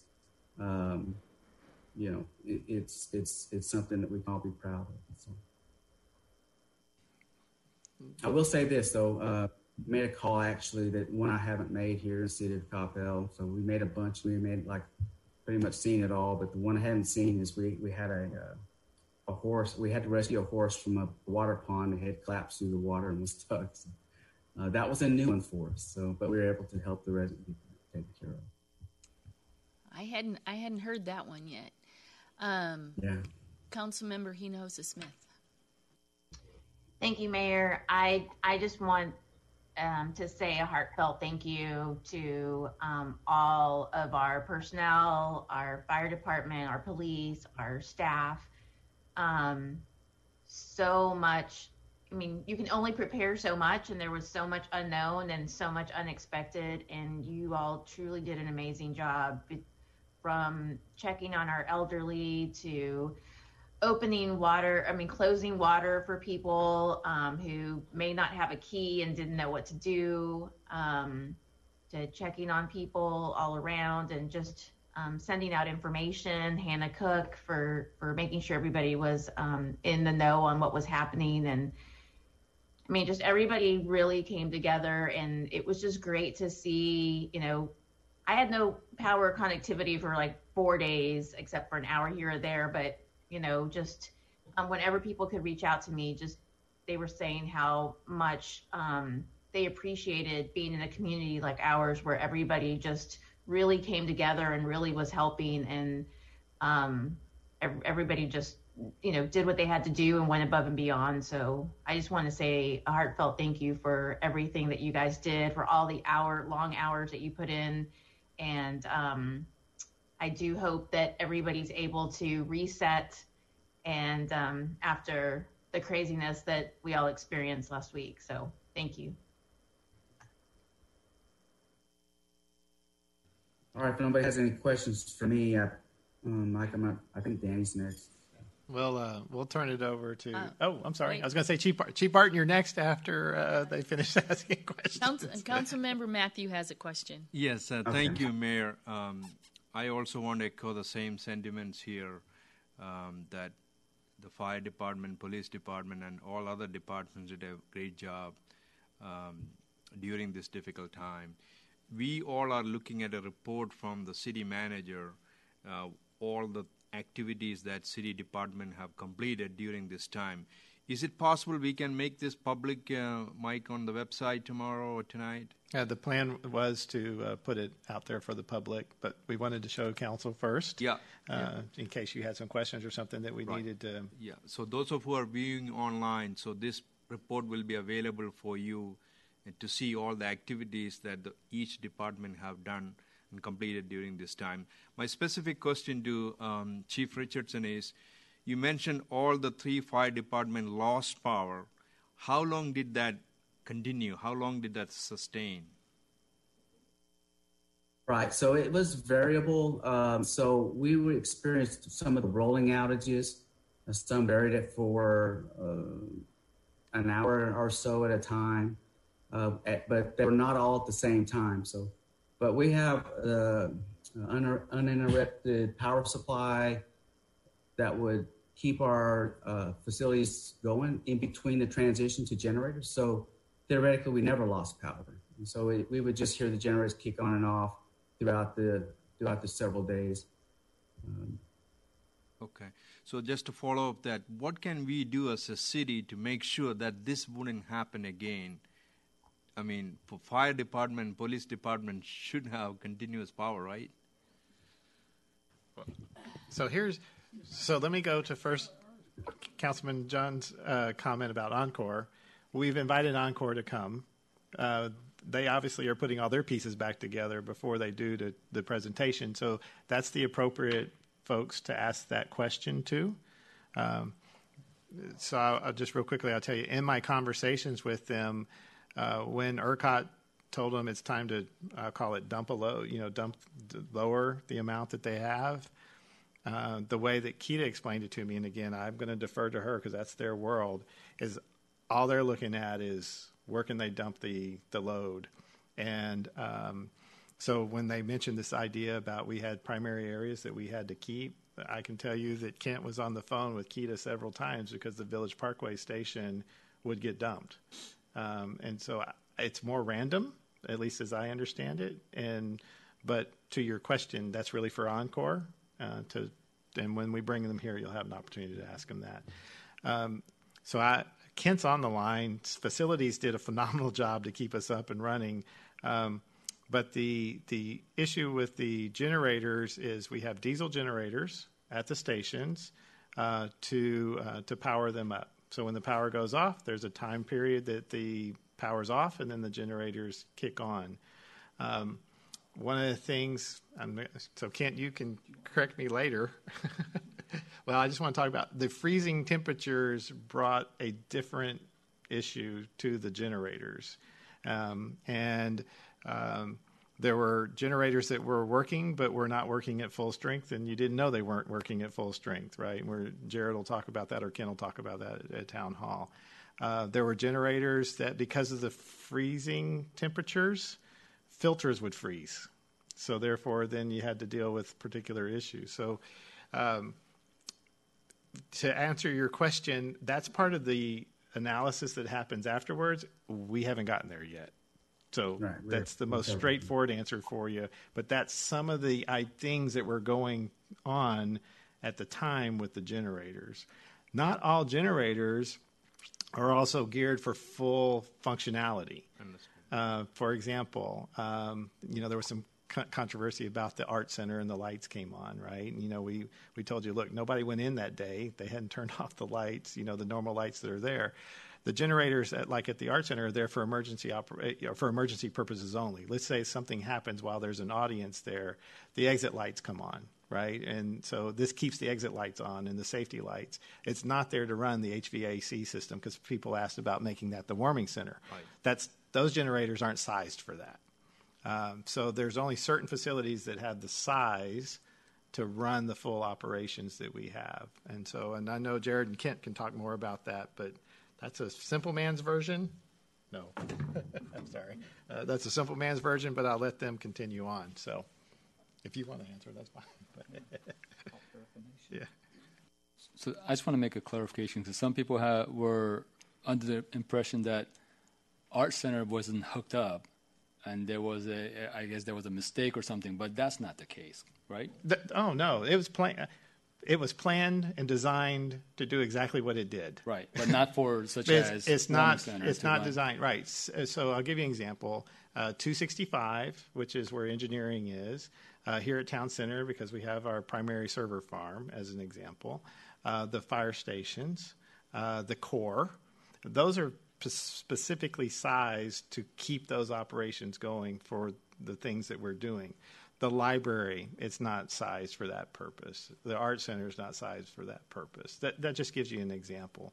And let me reiterate, throughout all this process, because I know the first couple of days people were extremely frustrated, the city of Coppell has nothing to do with the electricity that flows in and out of our city, right? That was not... We control some things. That is one thing that we do not control. And that was part of the understanding at the very start of that, too. And we don't have any control of where they drop power or where they drop the load. So if there are no other questions, we can move on to Danny, Chief Barton. That's a good idea. Chief Barton. Thank you. Thank you, Chief Richardson. You're welcome. Yeah, I want to reiterate or echo what Chief Richardson said. All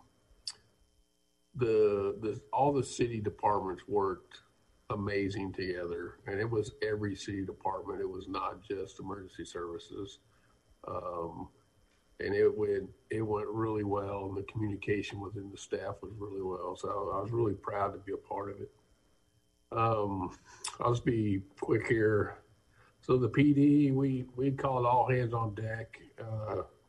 During daytime hours, we had about double the staffing.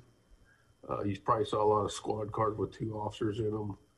The nights were fully staffed. They didn't have as much movement out, so they were doing great. The hotel, our PD became a hotel.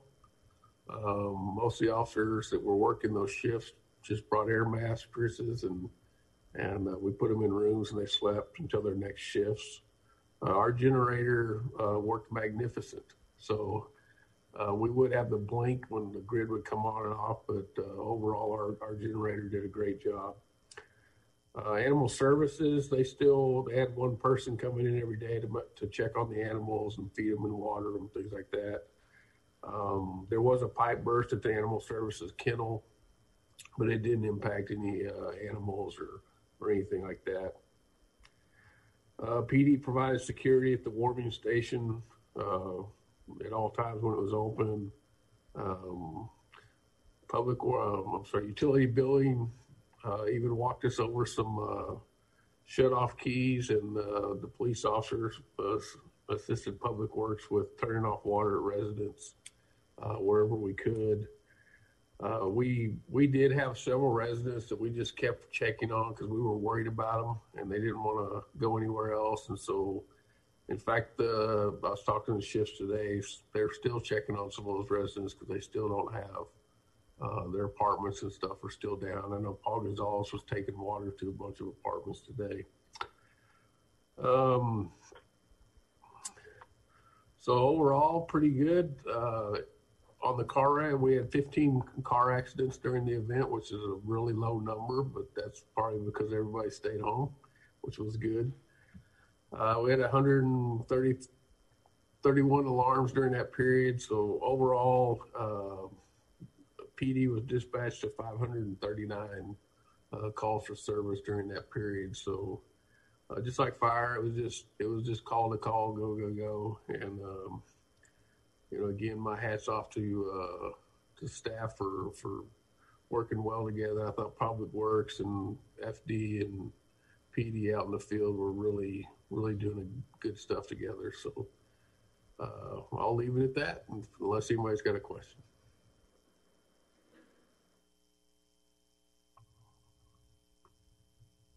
They're easier on you than they were on the chief. Thank you, Chief. Kent. Thank you. So just to kind of, I'll reiterate what the two chiefs said. I think it was amazing teamwork. And really, if you look at everything that was happening, it was all in service to the community, the residents, the businesses, and to each other. We were really just out there helping each other, trying to help the residents and our citizens. So, Public Works, we began preparing for the event the week before. We started pre-treating the roads, the bridges, the intersections. So we have ice melt chemical pre-treatment that we put out. People don't necessarily see that. They expect to see sand and things like that, but it does help. We continued treating throughout the event, daily in the mornings and as needed, based on police and fire requests. We fueled and treated the generators. We put in treatment into the diesel to help keep it stable. But the extreme cold temperatures, they really, and the unreliable power supply really complicated our operations. So I say we all were involved. We have a lot of functions in Public Works, right? We have facilities, we have fleet, we have streets, traffic, water, sewer, we have admin team. At one point, so we were dispatching all of the Public Works calls from the start. But then on Wednesday, normally what happens is dispatch, the emergency dispatch, they were getting these calls for the water turnoff requests, and it was creating a backlog just in handling and getting those things dispatched. So we changed the process. We ended up, our admin team stepped in and took on a 24-hour call taking and dispatching operation from Wednesday into Saturday. All total, throughout the event, we received 570 calls for service. The busiest day was Wednesday. We received over 200 calls in that one day. Along with PD, we were out putting up temporary stop signs when we started to lose power. That really started on Monday. And then Wednesday morning, we decided that it's probably best to put all of our signals in red flash. You've heard me talk about our signal system. We were able to get that implemented within about 2 hours. And so that was up and running. I think that was a much more consistent way to operate our signals. I'm sure Council heard about our water main break that occurred on Thursday on Sandy Lake, just east of Denton Tap. We were able to get it isolated and the water shut off to that break within a couple hours, and coordinated the repair, and water was back to that center by Saturday morning. So it's a pretty nice turnaround on that break. You've heard Mike mention and some talk about the generators. And I would just say, really, almost from the start, we were having issues with some of the generators. At one point, the 265 generator, it just stopped working. It was broken. We had a tech on site, and they had to order parts. So we had to decide to sort of set 265 aside until we got just more reliable commercial power. Town center, we had partial power, as Mike mentioned. It wasn't clean, so it wasn't really operating all of our equipment at town center properly. We finally got that figured out, what was happening there. It was a fuel issue. We got the fuel filters replaced, got new fuel in it, and then it started operating properly from that point forward. Village Parkway Pump Station, just a real quick description of what we were dealing with out there. It really started, I think, Tuesday night. When the rolling outages started, we started losing power at Village Parkway every time it rolled through. And when that would happen, I would get a quick text. I would call our point of contact at Encore and say, we lost power again. And, to their credit, once they were aware, they would restore power because they knew how critical that pump station was for our operation. We were able by Wednesday to get that generator up and running, and we just kept it running from that point forward until our commercial power supply stabilized. We also you may have heard, we put out some information that we were asking people to conserve water. That was because Dallas Water Utilities was asking all of their customers to seek alternate water sources. We don't have an alternate water source, so they actually cut our feed for a very short period of time, less than an hour. We were not getting water from Dallas Water Utilities. At the same time, we had all these leaks all over the city. So we're basically pumping into a sieve, is the way I describe it. And with no water coming in and unreliable power, we were in a really tough situation for a short window of time.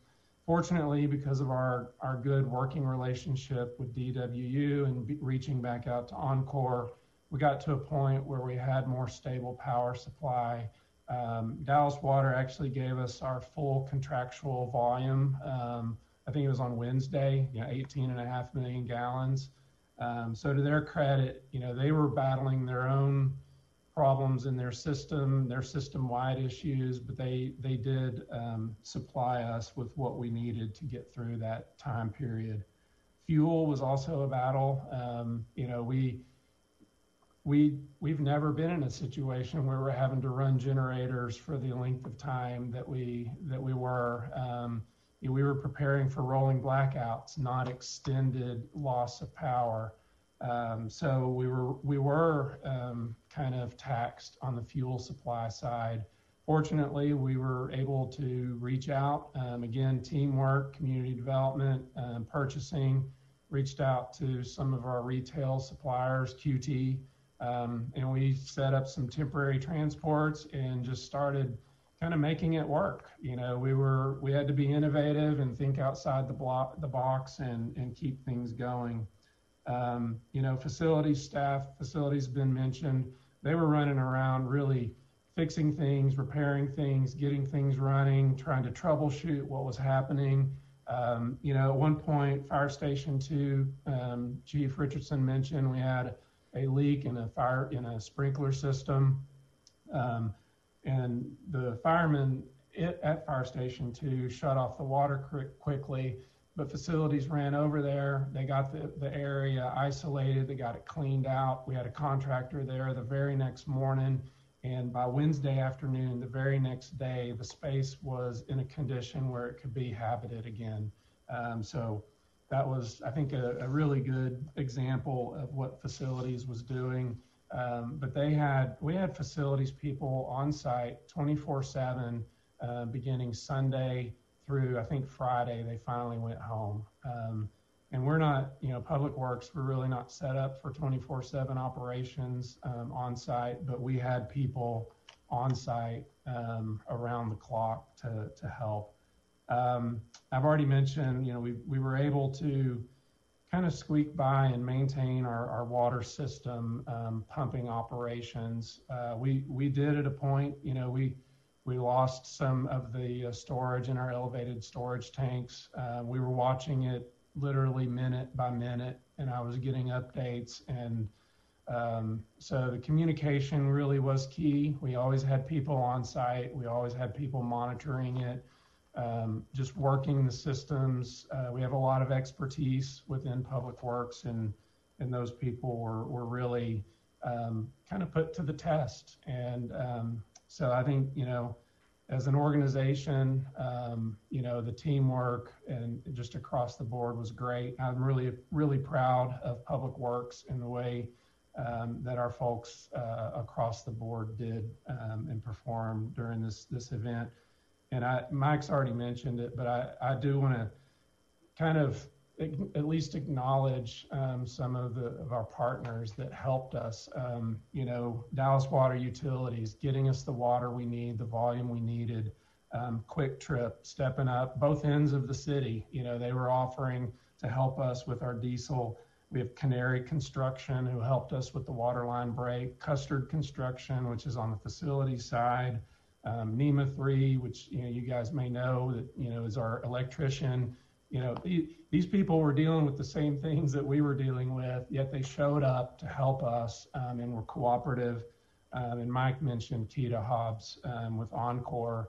I will say, it's kind of, they're in a tough position because they're being told what to do. And, we don't really know their world, but I can just say that every time I called her and told her that Village Parkway had dropped power again, it was a very short time before we got feed again, and it really helped us. So with that, I will conclude my summary.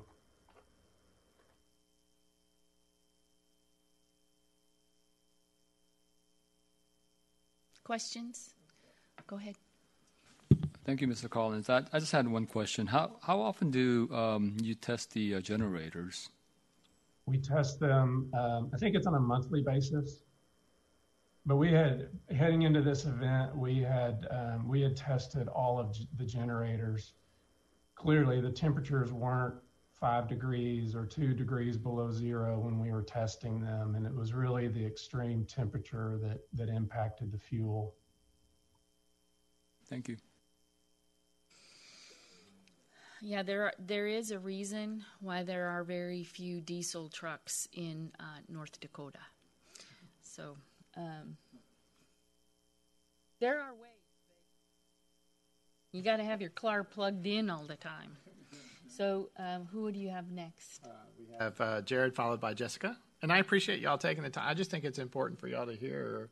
I know it's well. I really do appreciate hearing this. So I'm thankful that you guys have taken the time to be with us tonight.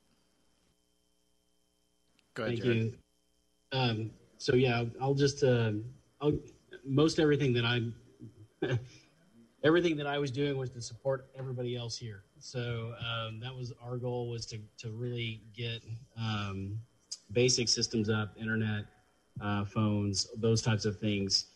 Beginning of the week, Sunday night going into Monday, when we started seeing the power outages, we started to see that the network was becoming segmented based on the outages. And so we actually failed over to Town Center, making it our primary location. And we were able to maintain systems throughout most of Monday. It wasn't until early Tuesday morning when Town Center dropped power, the generator that we talked about that froze up, that was at Town Center. When it was started, it basically wasn't producing enough power to hold systems. So the UPS, where the battery backup, believed it to be weak power and just stayed on battery until the batteries died. When the batteries died, the systems crashed. And so from then on, it was just waiting for power to come back on, working with facilities and NEMA to try to triage how we could get stable power back up and going. During that time, we were leveraging things like cellular connectivity. So we had some Verizon hotspots, Some of you mentioned you use your phones at hotspots. We had folks doing that. We also had some AT&T FirstNet hotspots that we had at EOC, as well as the warming center when our Wi-Fi was offline. So, and I know the people there at the warming center were grateful to have connectivity. So those are the things that we focused on, was just really the basic functionality. Later in the week, we had the call center stood up pretty quickly, ran that 24/7. From a staffing perspective, it was all available, hands on deck. Obviously, we have a relatively small staff, so it was whoever could get to the facility. Then through the night, we had different folks rotating through to come in, and as power came on, we were restoring systems. Josh, you guys know, as deputy director, he called it whack-a-mole. We would fix one thing and then watch something else go down somewhere else. So that was most of our kind of activities. We also had a heck of a lot of support from Red River, which is our service and managed service provider that basically helps us with our network. They were great. They were 24/7. They were watching for alerts. They were making sure that FSA or Fire Station Alerting was doing what it needed to be doing. They also led calls with Cisco TAC, which was as needed when we had some switch gear that was not functioning properly. Really, the big lessons for us were some of the cloud services that were still up and able to provide communication. Specifically in my team, we leveraged Microsoft Teams to communicate amongst us. The EOC moved to that model at the end and started leveraging that tool as well.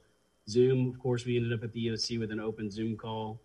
Julian, who's there with you guys, is unbelievable. He was there every day, making sure that communication at the EOC with calls and everybody was up. Some other lessons for us to take away and kind of assess are understanding some of those critical choke points when power's out. Fortunately, Village Pump Station was one of those early on that had some issues, but once it came back on, we were able to maintain connectivity. Other kind of in the weeds, I would say, scenarios are domain controllers and DNS services. When 265 went down, that is where one of our domain controllers lives.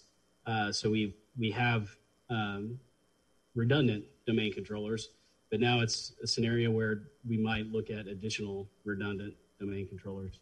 And basically that provides access to the network for all the servers and systems and those types of things. So with that, I'll just take any questions you might have.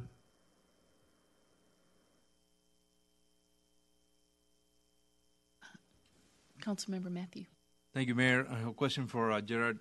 You mentioned Monday night the primary location server farm here in Town Center did not have enough juice to run the server. And I understand we have a fiber connection to the Life Safety Park as a secondary, right, failover unit. Is that a failover unit that did have power or did not have power? So there's multiple paths between Town Center and Life Safety, all of which went through a building that had potential power issues. So there is a project underway where we will have a dedicated fiber run between Town Center and Life Safety. It's pretty, what I would say is it's close to completion, and we are waiting for some of the road construction projects to finish up so we don't damage the brand new fiber that we've installed. Okay, so it's not a load balancing servers. They are just secondary prime servers. Yeah, so really when I say I failed over, I was speaking specifically to the internet circuit. We have a primary coming into Life Safety, a secondary coming into Town Center. With the network segmented, we brought up all the systems off of the backup internet circuit through Town Center. Okay, you mentioned the cloud technology and Outlook and Teams all are in the cloud, which is wonderful. We were getting emails from Mike and all that. Right. What are the main systems affected by this? Any financial services, or which one was affected most? Yes. So when we started seeing literally the servers powering off, we stopped trying to bring up the financials, and pretty much most of the the applications that are on premise. We were really focused again on public safety, making sure that they had their internet connectivity, their VPN APN connection, which is what they leverage to access the CAD system, computer aided dispatch. Yeah. So we were focusing on those systems wholly. I did meet with the team, and everybody was on board with making sure leaving those systems off. Primarily because if we had some of those up, I was concerned about data integrity. If we were to have some of those systems in use and then we lost power, we would potentially lose the transactions that might have occurred.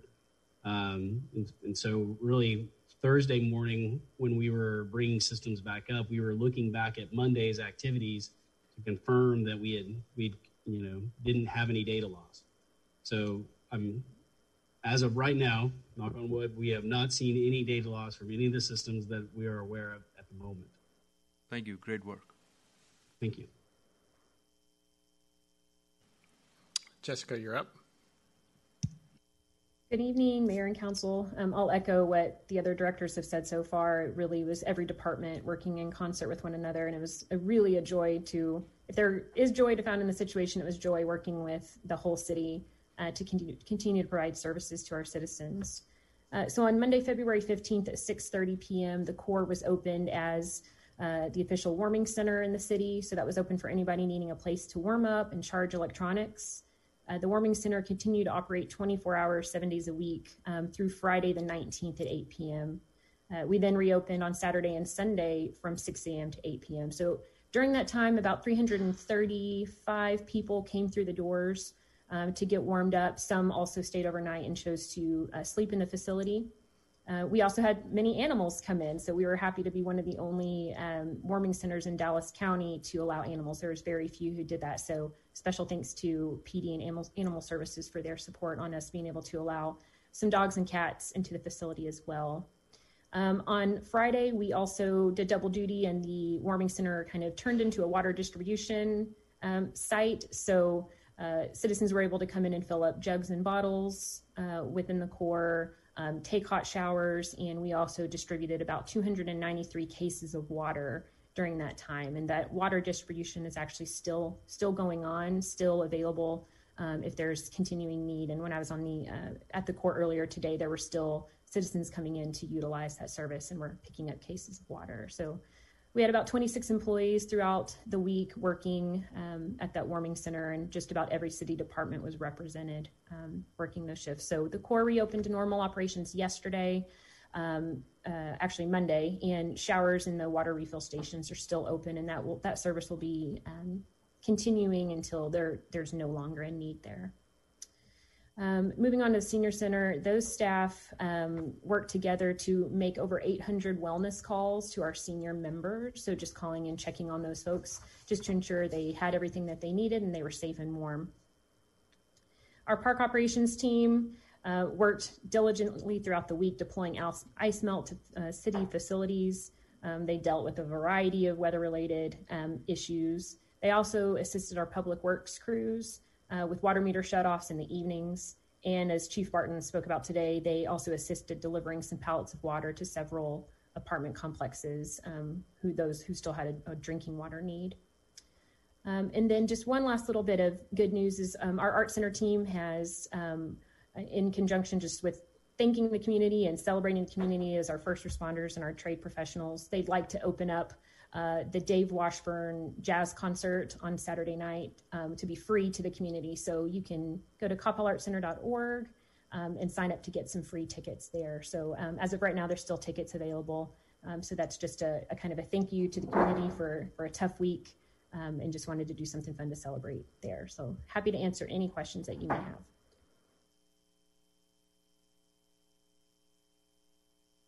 Thank you, Jessica. Next up, Jennifer.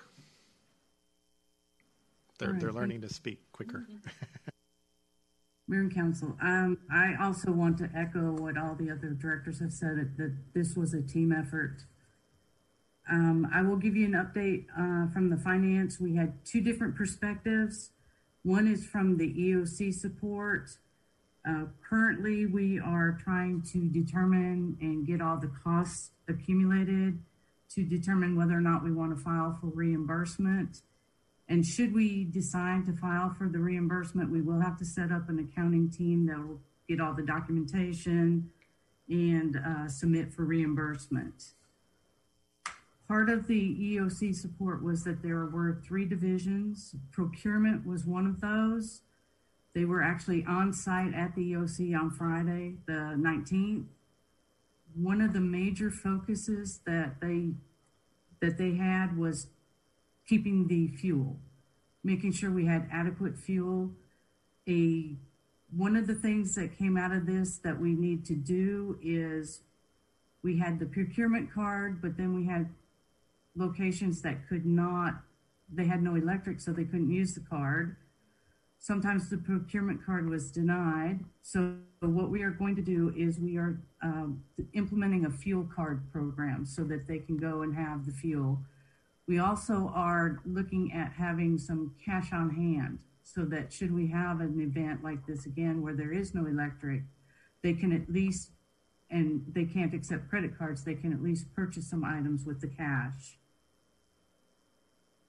The time unit is also part of the EOC, and a preliminary run of the payroll for this week shows that there were 1,960 hours of emergency time worked.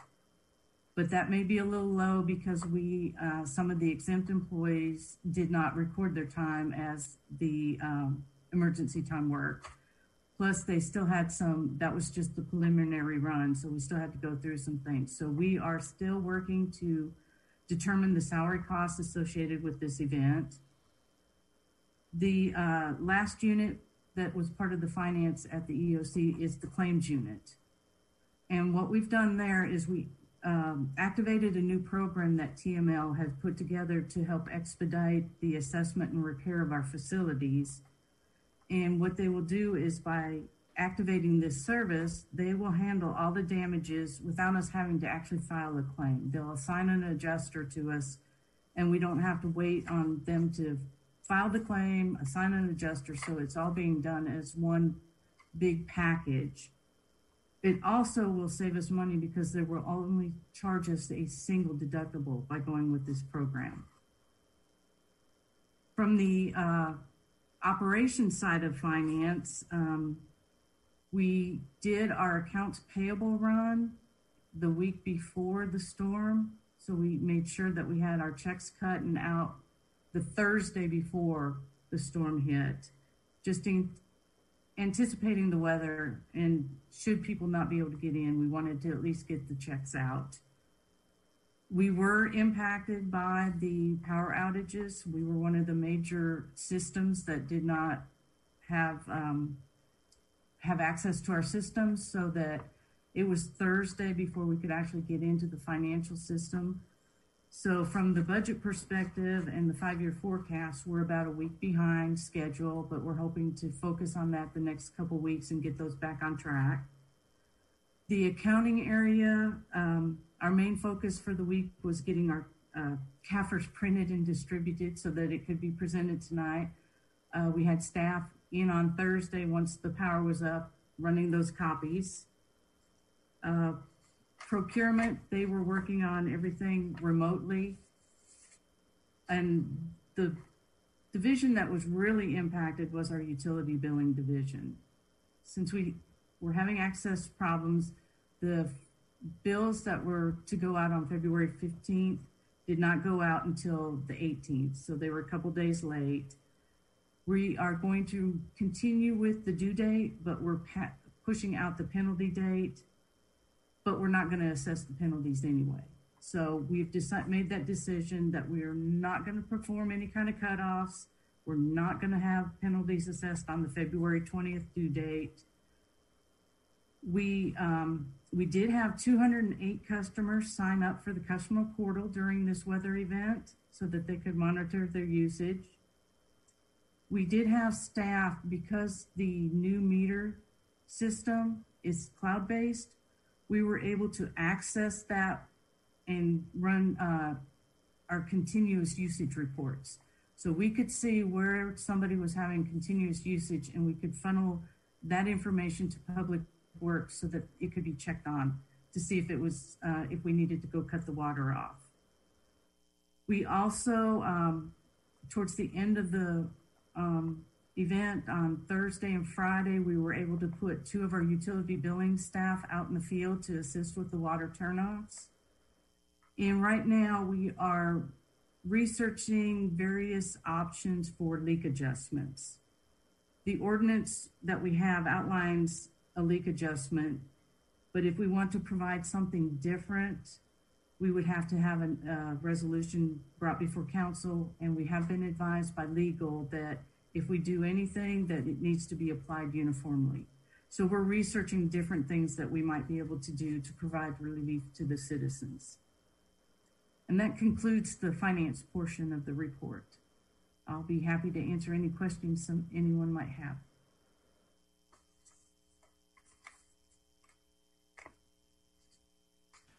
Jennifer, thank you. Just as a note, I think the interesting thing about the utility billing system that we have now, we made note that there was I may be wrong on this, but there was a home that was running, about 1,200 gallons an hour, right? Yeah. And so we went out to it. Nobody was home, and we shut off the water. That's a lot of water. And then there was a particular business that was running about 4,000 or 5,000 gallons an hour that we went out and, again, were able to shut that off. When Kent mentioned about the sieve, he talked about the 18.5 million gallons, and I'd mentioned to y'all during the week that an August day of 100-plus degrees, that's about what we use as far as or take in for consumption. So you can just imagine, here it is, in the minus degrees and the really, really cold, and we're using as much water as we do on an August day. That's how much water was passing through the system. So I know it's late, but I really appreciate y'all's patience. Mindy? Thank you, Mayor and Council. While the functions of community development were impacted during the actual storm event, they were obviously significantly less than what some of the other departments experienced. So a huge thank you to all those that worked on the front line so selflessly and diligently to serve the residents of Coppell. I'd say probably the most significant impact for community development last week was the fact that Republic Services was unable to collect trash last week. So thankfully, Republic sent extra resources to Coppell on Monday, and they were able to successfully clear the entire city before dark on Monday. So staff is aware that we might see a significant increase in bulk trash over the coming weeks. And so we have and will continue to push information out to our residents and the public about proper procedures to follow to have trash collected successfully each collection day. And so we knew early on that our role was not as significant during the event, but that we would be more significant during the recovery phase of the storm. So we spent last week preparing so that we could quickly and effectively serve our residents once they started to move to repair their homes. Staff's created an expedited process for permitting for plumbing permits and also inspections related to plumbing and repairs. Plumbers can call inspectors and receive a remote virtual inspection on the spot. And so with the passing of, or the extension of the declaration of emergency, all permit fees related to plumbing repairs will be waived. An updated list of registered plumbers will be posted on the website at the end of each day so that residents know who is registered when they get ready to select a plumber. And then we have also put information about requirements for plumbing repairs on our website to help residents navigate as they start to repair their homes. We've also created a form for residents to complete to allow a temporary portable on-demand storage unit to help them with storage of their belongings during home repairs, while also protecting access to public rights-of-way for neighbors and emergency vehicles. And then we can continue to communicate with our businesses as they prepare to return to full operations. And ES worked with us, and so if we have call volume that exceeds community development staff capacity, we do have the ability for our calls to roll over so that other city staff can help answer phone calls during peak times. With that, I'm happy to answer any questions.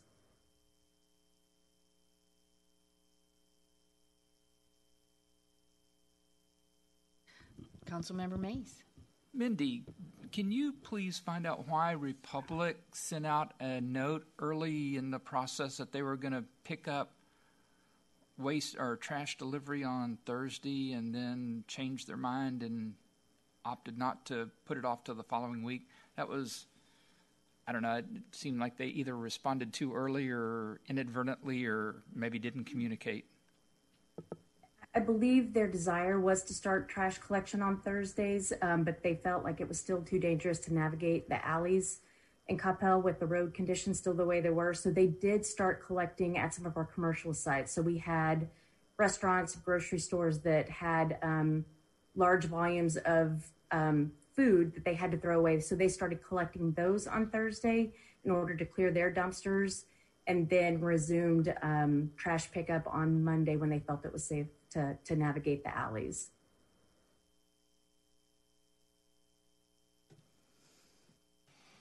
Now, Hannah, you get to close us out. Well, good evening, Mayor and Council. Thank you so much for bearing with us, for sticking with me. And thank you, Mr. Land, for giving me some time tonight to give these updates. So before I get into our communication strategy, I wanted to have a very brief discussion about some of our objectives during and before the weather event. First, we really wanted to prepare our residents for the impending weather and give some information about how to winterize your home. So we started pushing out information on Friday, February 12th. Then, as we got into Monday, once the true impact of the storm became apparent, we transitioned quickly to emergency communications procedures. Our objectives then became to continuously monitor community sentiment, keep a pulse on the community on questions that are being asked and concerns that the community had. We coordinated with our Emergency Operations Center and our local partners and partner agencies to gather up-to-date verified information. And then we also worked with our community partners to get the message out on all platforms possible to reach as many residents as we could. So we worked with both official and unofficial partners to try to spread that message. To achieve all of these goals, we used a multitude of tools. First and foremost, our brand new website. Our website was officially launched on February 9th, and by February 15th, it had become truly integral to our communication strategy. We posted multiple news articles to the website in preparation for the weather beginning on February 12th, and then these articles were continuously updated over the weekend as new information came in. There was a definite increase in the number of articles that were published to the website as the week progressed and as we got into the more severe parts of the storm. And those articles were all modified continuously as well. To make it easier for residents to find information on our website, we posted the large banner images across the homepage so that weather information was front and center on our website. But then I also knew that a lot of residents might enter the website without ever seeing the homepage.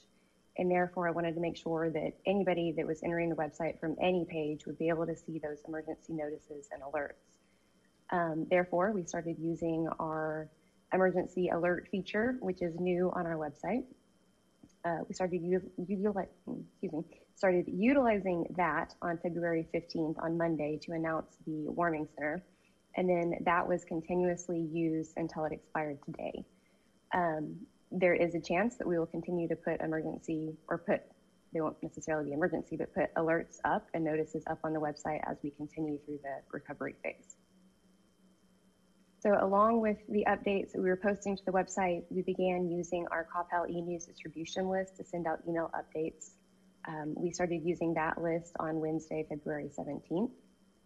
So from February 17th to the 21st, yes, that is the correct date, from the 15th to the 21st, we sent out about 18 emails to about 8,500 subscribers.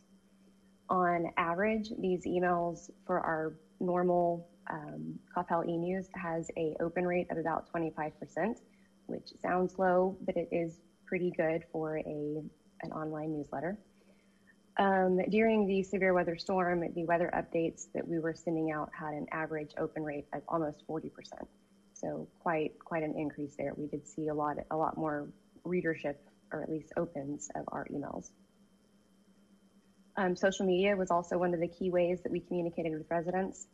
We monitored social media continuously for questions and comments and to keep a pulse on how the community was feeling and what information residents were looking for. On a typical day, we strive to post to our social media pages about 3 times a day. From February 11th to February 22nd, we posted approximately 60 times to Facebook and 70 times to Twitter. So that means that we about doubled our posting during that period. Posting to social media beginning on Friday the 12th and through the weekend was fairly normal. We didn't do a whole lot of posting above and beyond what we normally do. However, there was a very large increase come Monday. And then during the weather event, we also utilized Nextdoor quite heavily. We sent out 22 weather-related updates on Nextdoor. And then while we had many more eyes on our social media accounts than we normally do, we also knew that it would be really important to make sure that we were presenting information in all the ways that we could. We knew that many of our residents would face the issues with frozen water pipes, and we knew that they'd be looking for information about how to turn off their water. And so we wanted to make sure that we had that information available and in a format that people would be really receptive to in a really quick manner. So we worked with Public Works to gather photos and instructions.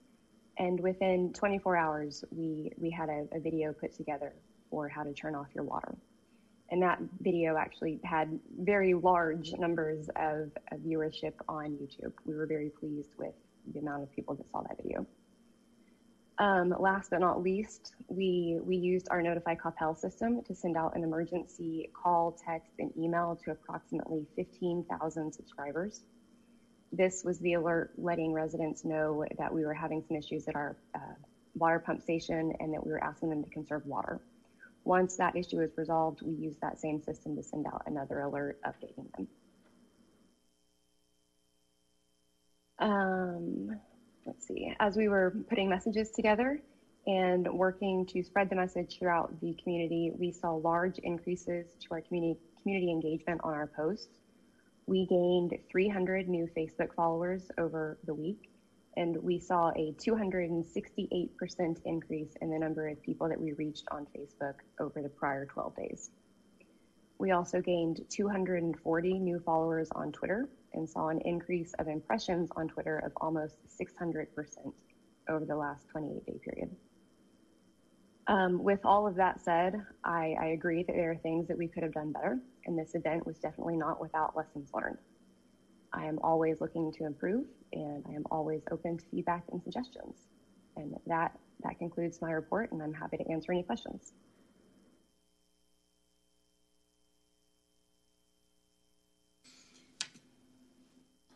All I can say is congratulations to all of you. Your determination and your attention to everything that the citizens of Coppell or the city services of Coppell needed, you guys had it at the front. And as always happens, you guys are going to figure out things that maybe we can do better. Really, with every catastrophe that usually happens. The next time it's below zero, maybe, I don't know. Yeah, it will be a long time. But now there are things that people will test for because we've been through it. So I can't tell you how much you are appreciated, by us here and by the citizens of Coppell. And you won't get thanked enough for all that you did, but please know that you are appreciated. So back to you, buddy. I've got a 30-minute report. No, Mayor, that concludes the report for tonight. I just wanted to say again, thank y'all for y'all's support. We were trying to get as much information out to y'all as we could, and we just received a lot of positive feedback. As has been mentioned, we will do a after-event evaluation. We're still closing out the event, if you will, so until that time comes, we'll sit down and do that. But what you saw tonight and what you see in the report, it's fresh on everybody's memory, so that's the reason why we wanted to get it to you.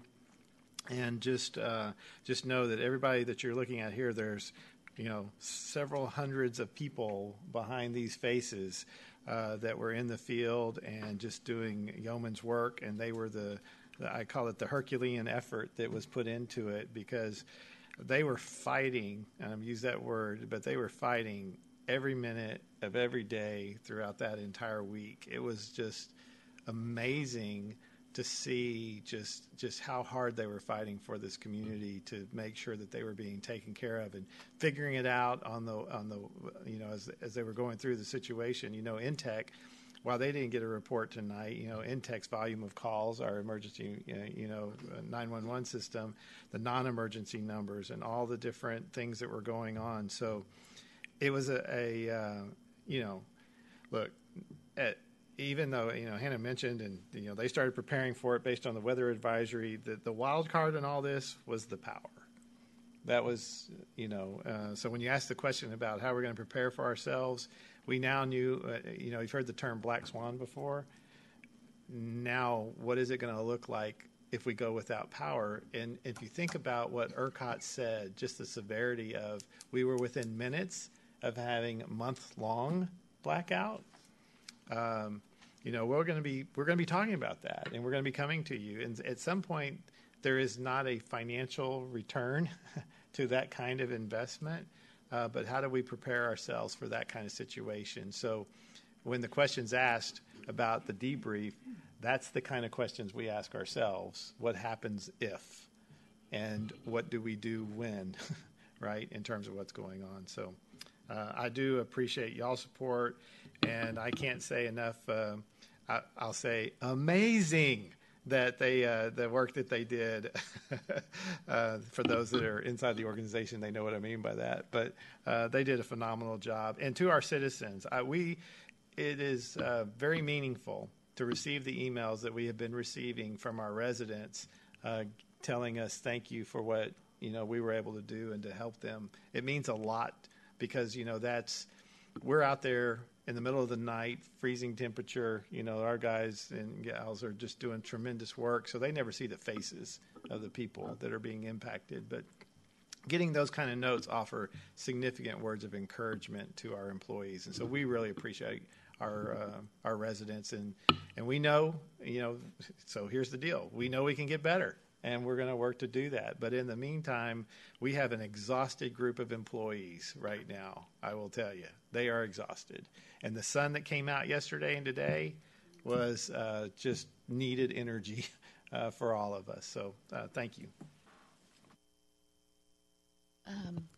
Councilmember John. I just have one thing, and I know I might not be speaking for the other council member, but there's not a whole lot we can do for the police department or the fire department, but for everyone else, I mean, we're here.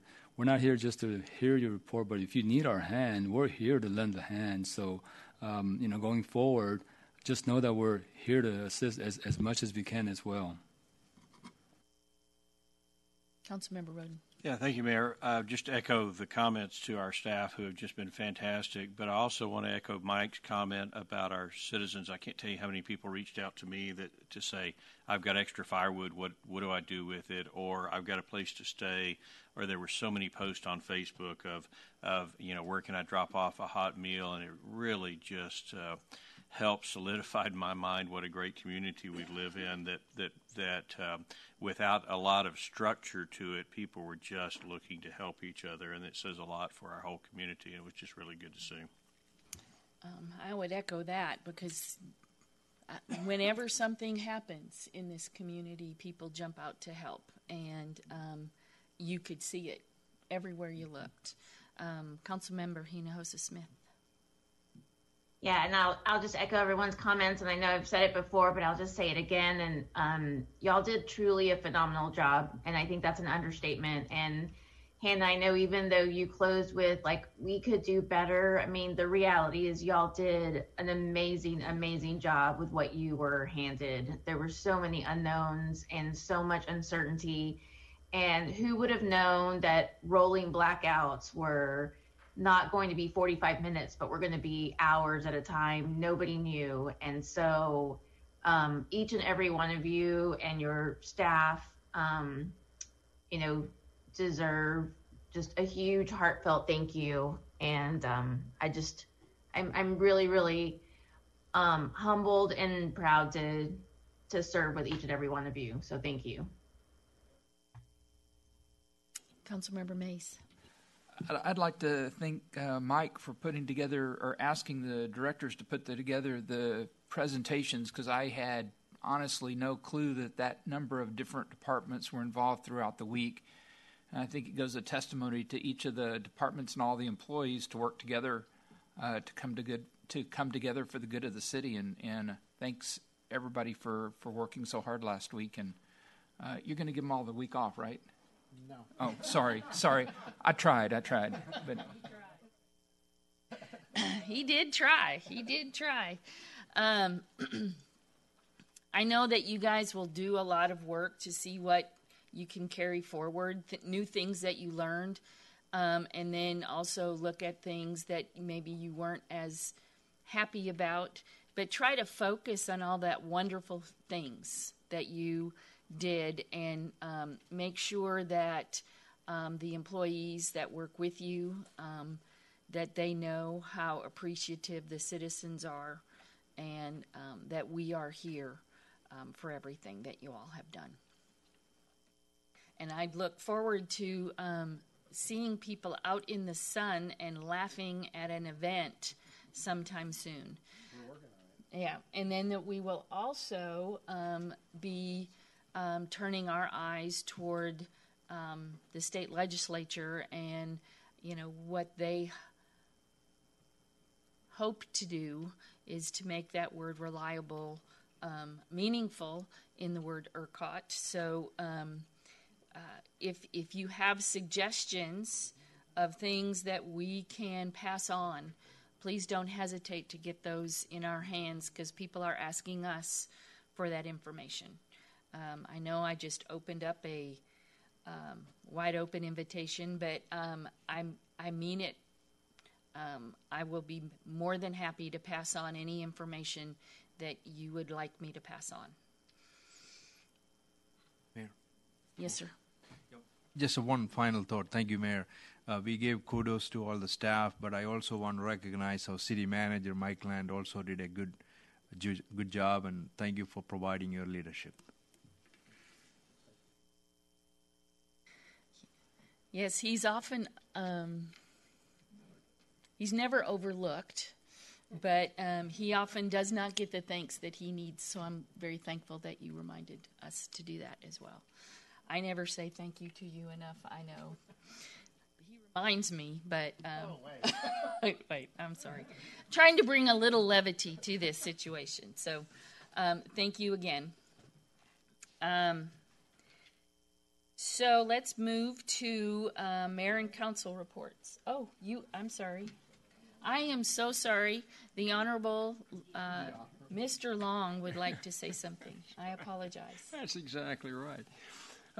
In this situation, if you know the staff of the city, it's hard to be surprised, because it's just an example of what a quality staff that we've got. It's just, it's blown me away now for 7 years, and I knew a few of you before I was on council, and no one has disappointed me. Jessica, I could say one thing. You better, if folks are going to get tickets to the free concert on Saturday night, they better get down there pretty quick, because I was able to get 2 tickets this afternoon. They're in the upper balcony on the last row. So, so there's not much left. They may have to beg. But anyway, thanks to all of you. We cannot express how much we appreciate you, and how much we appreciate the citizens of this city, how grateful we are to have all landed here.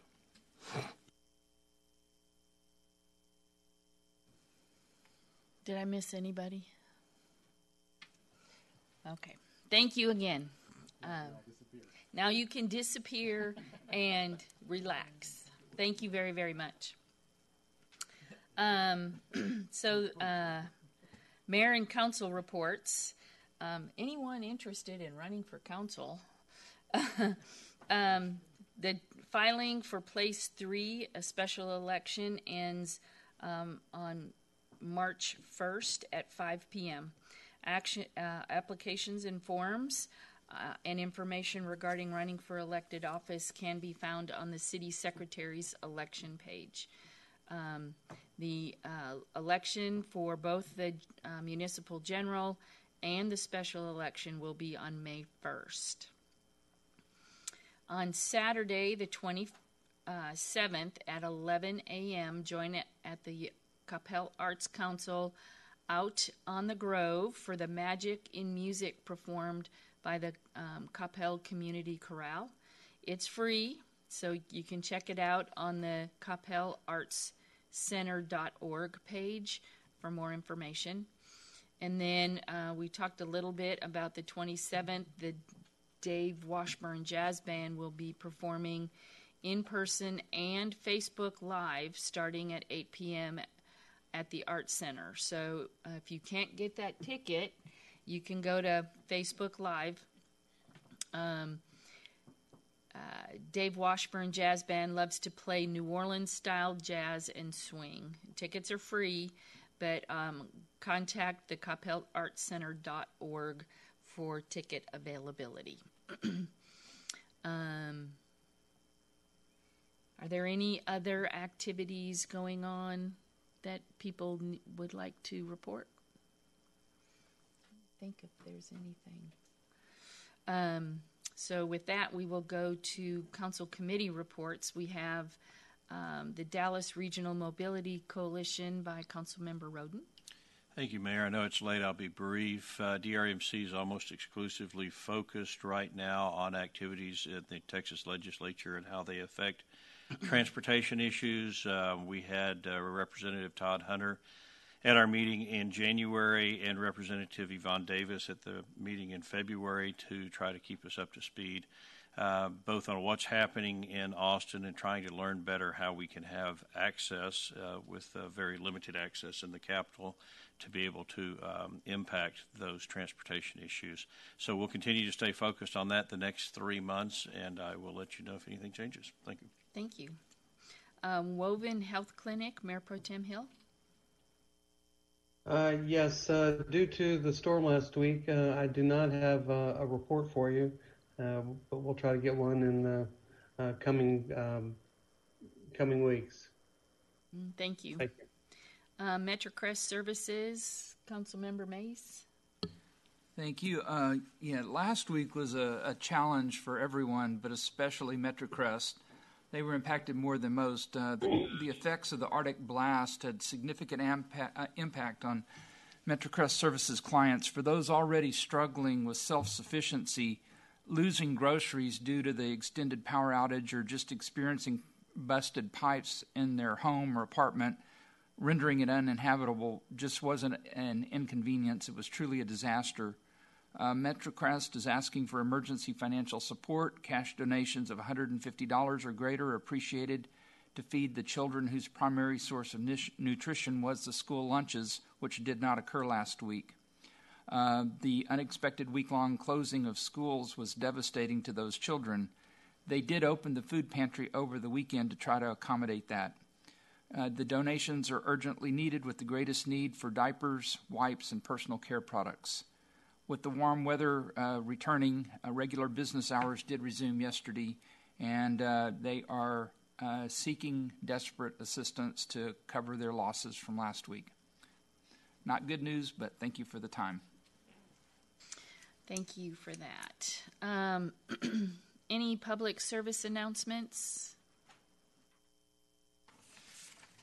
There was no action from executive session. So with no other business before us, we are adjourned at 10:23. Thank you all very much. Thank you.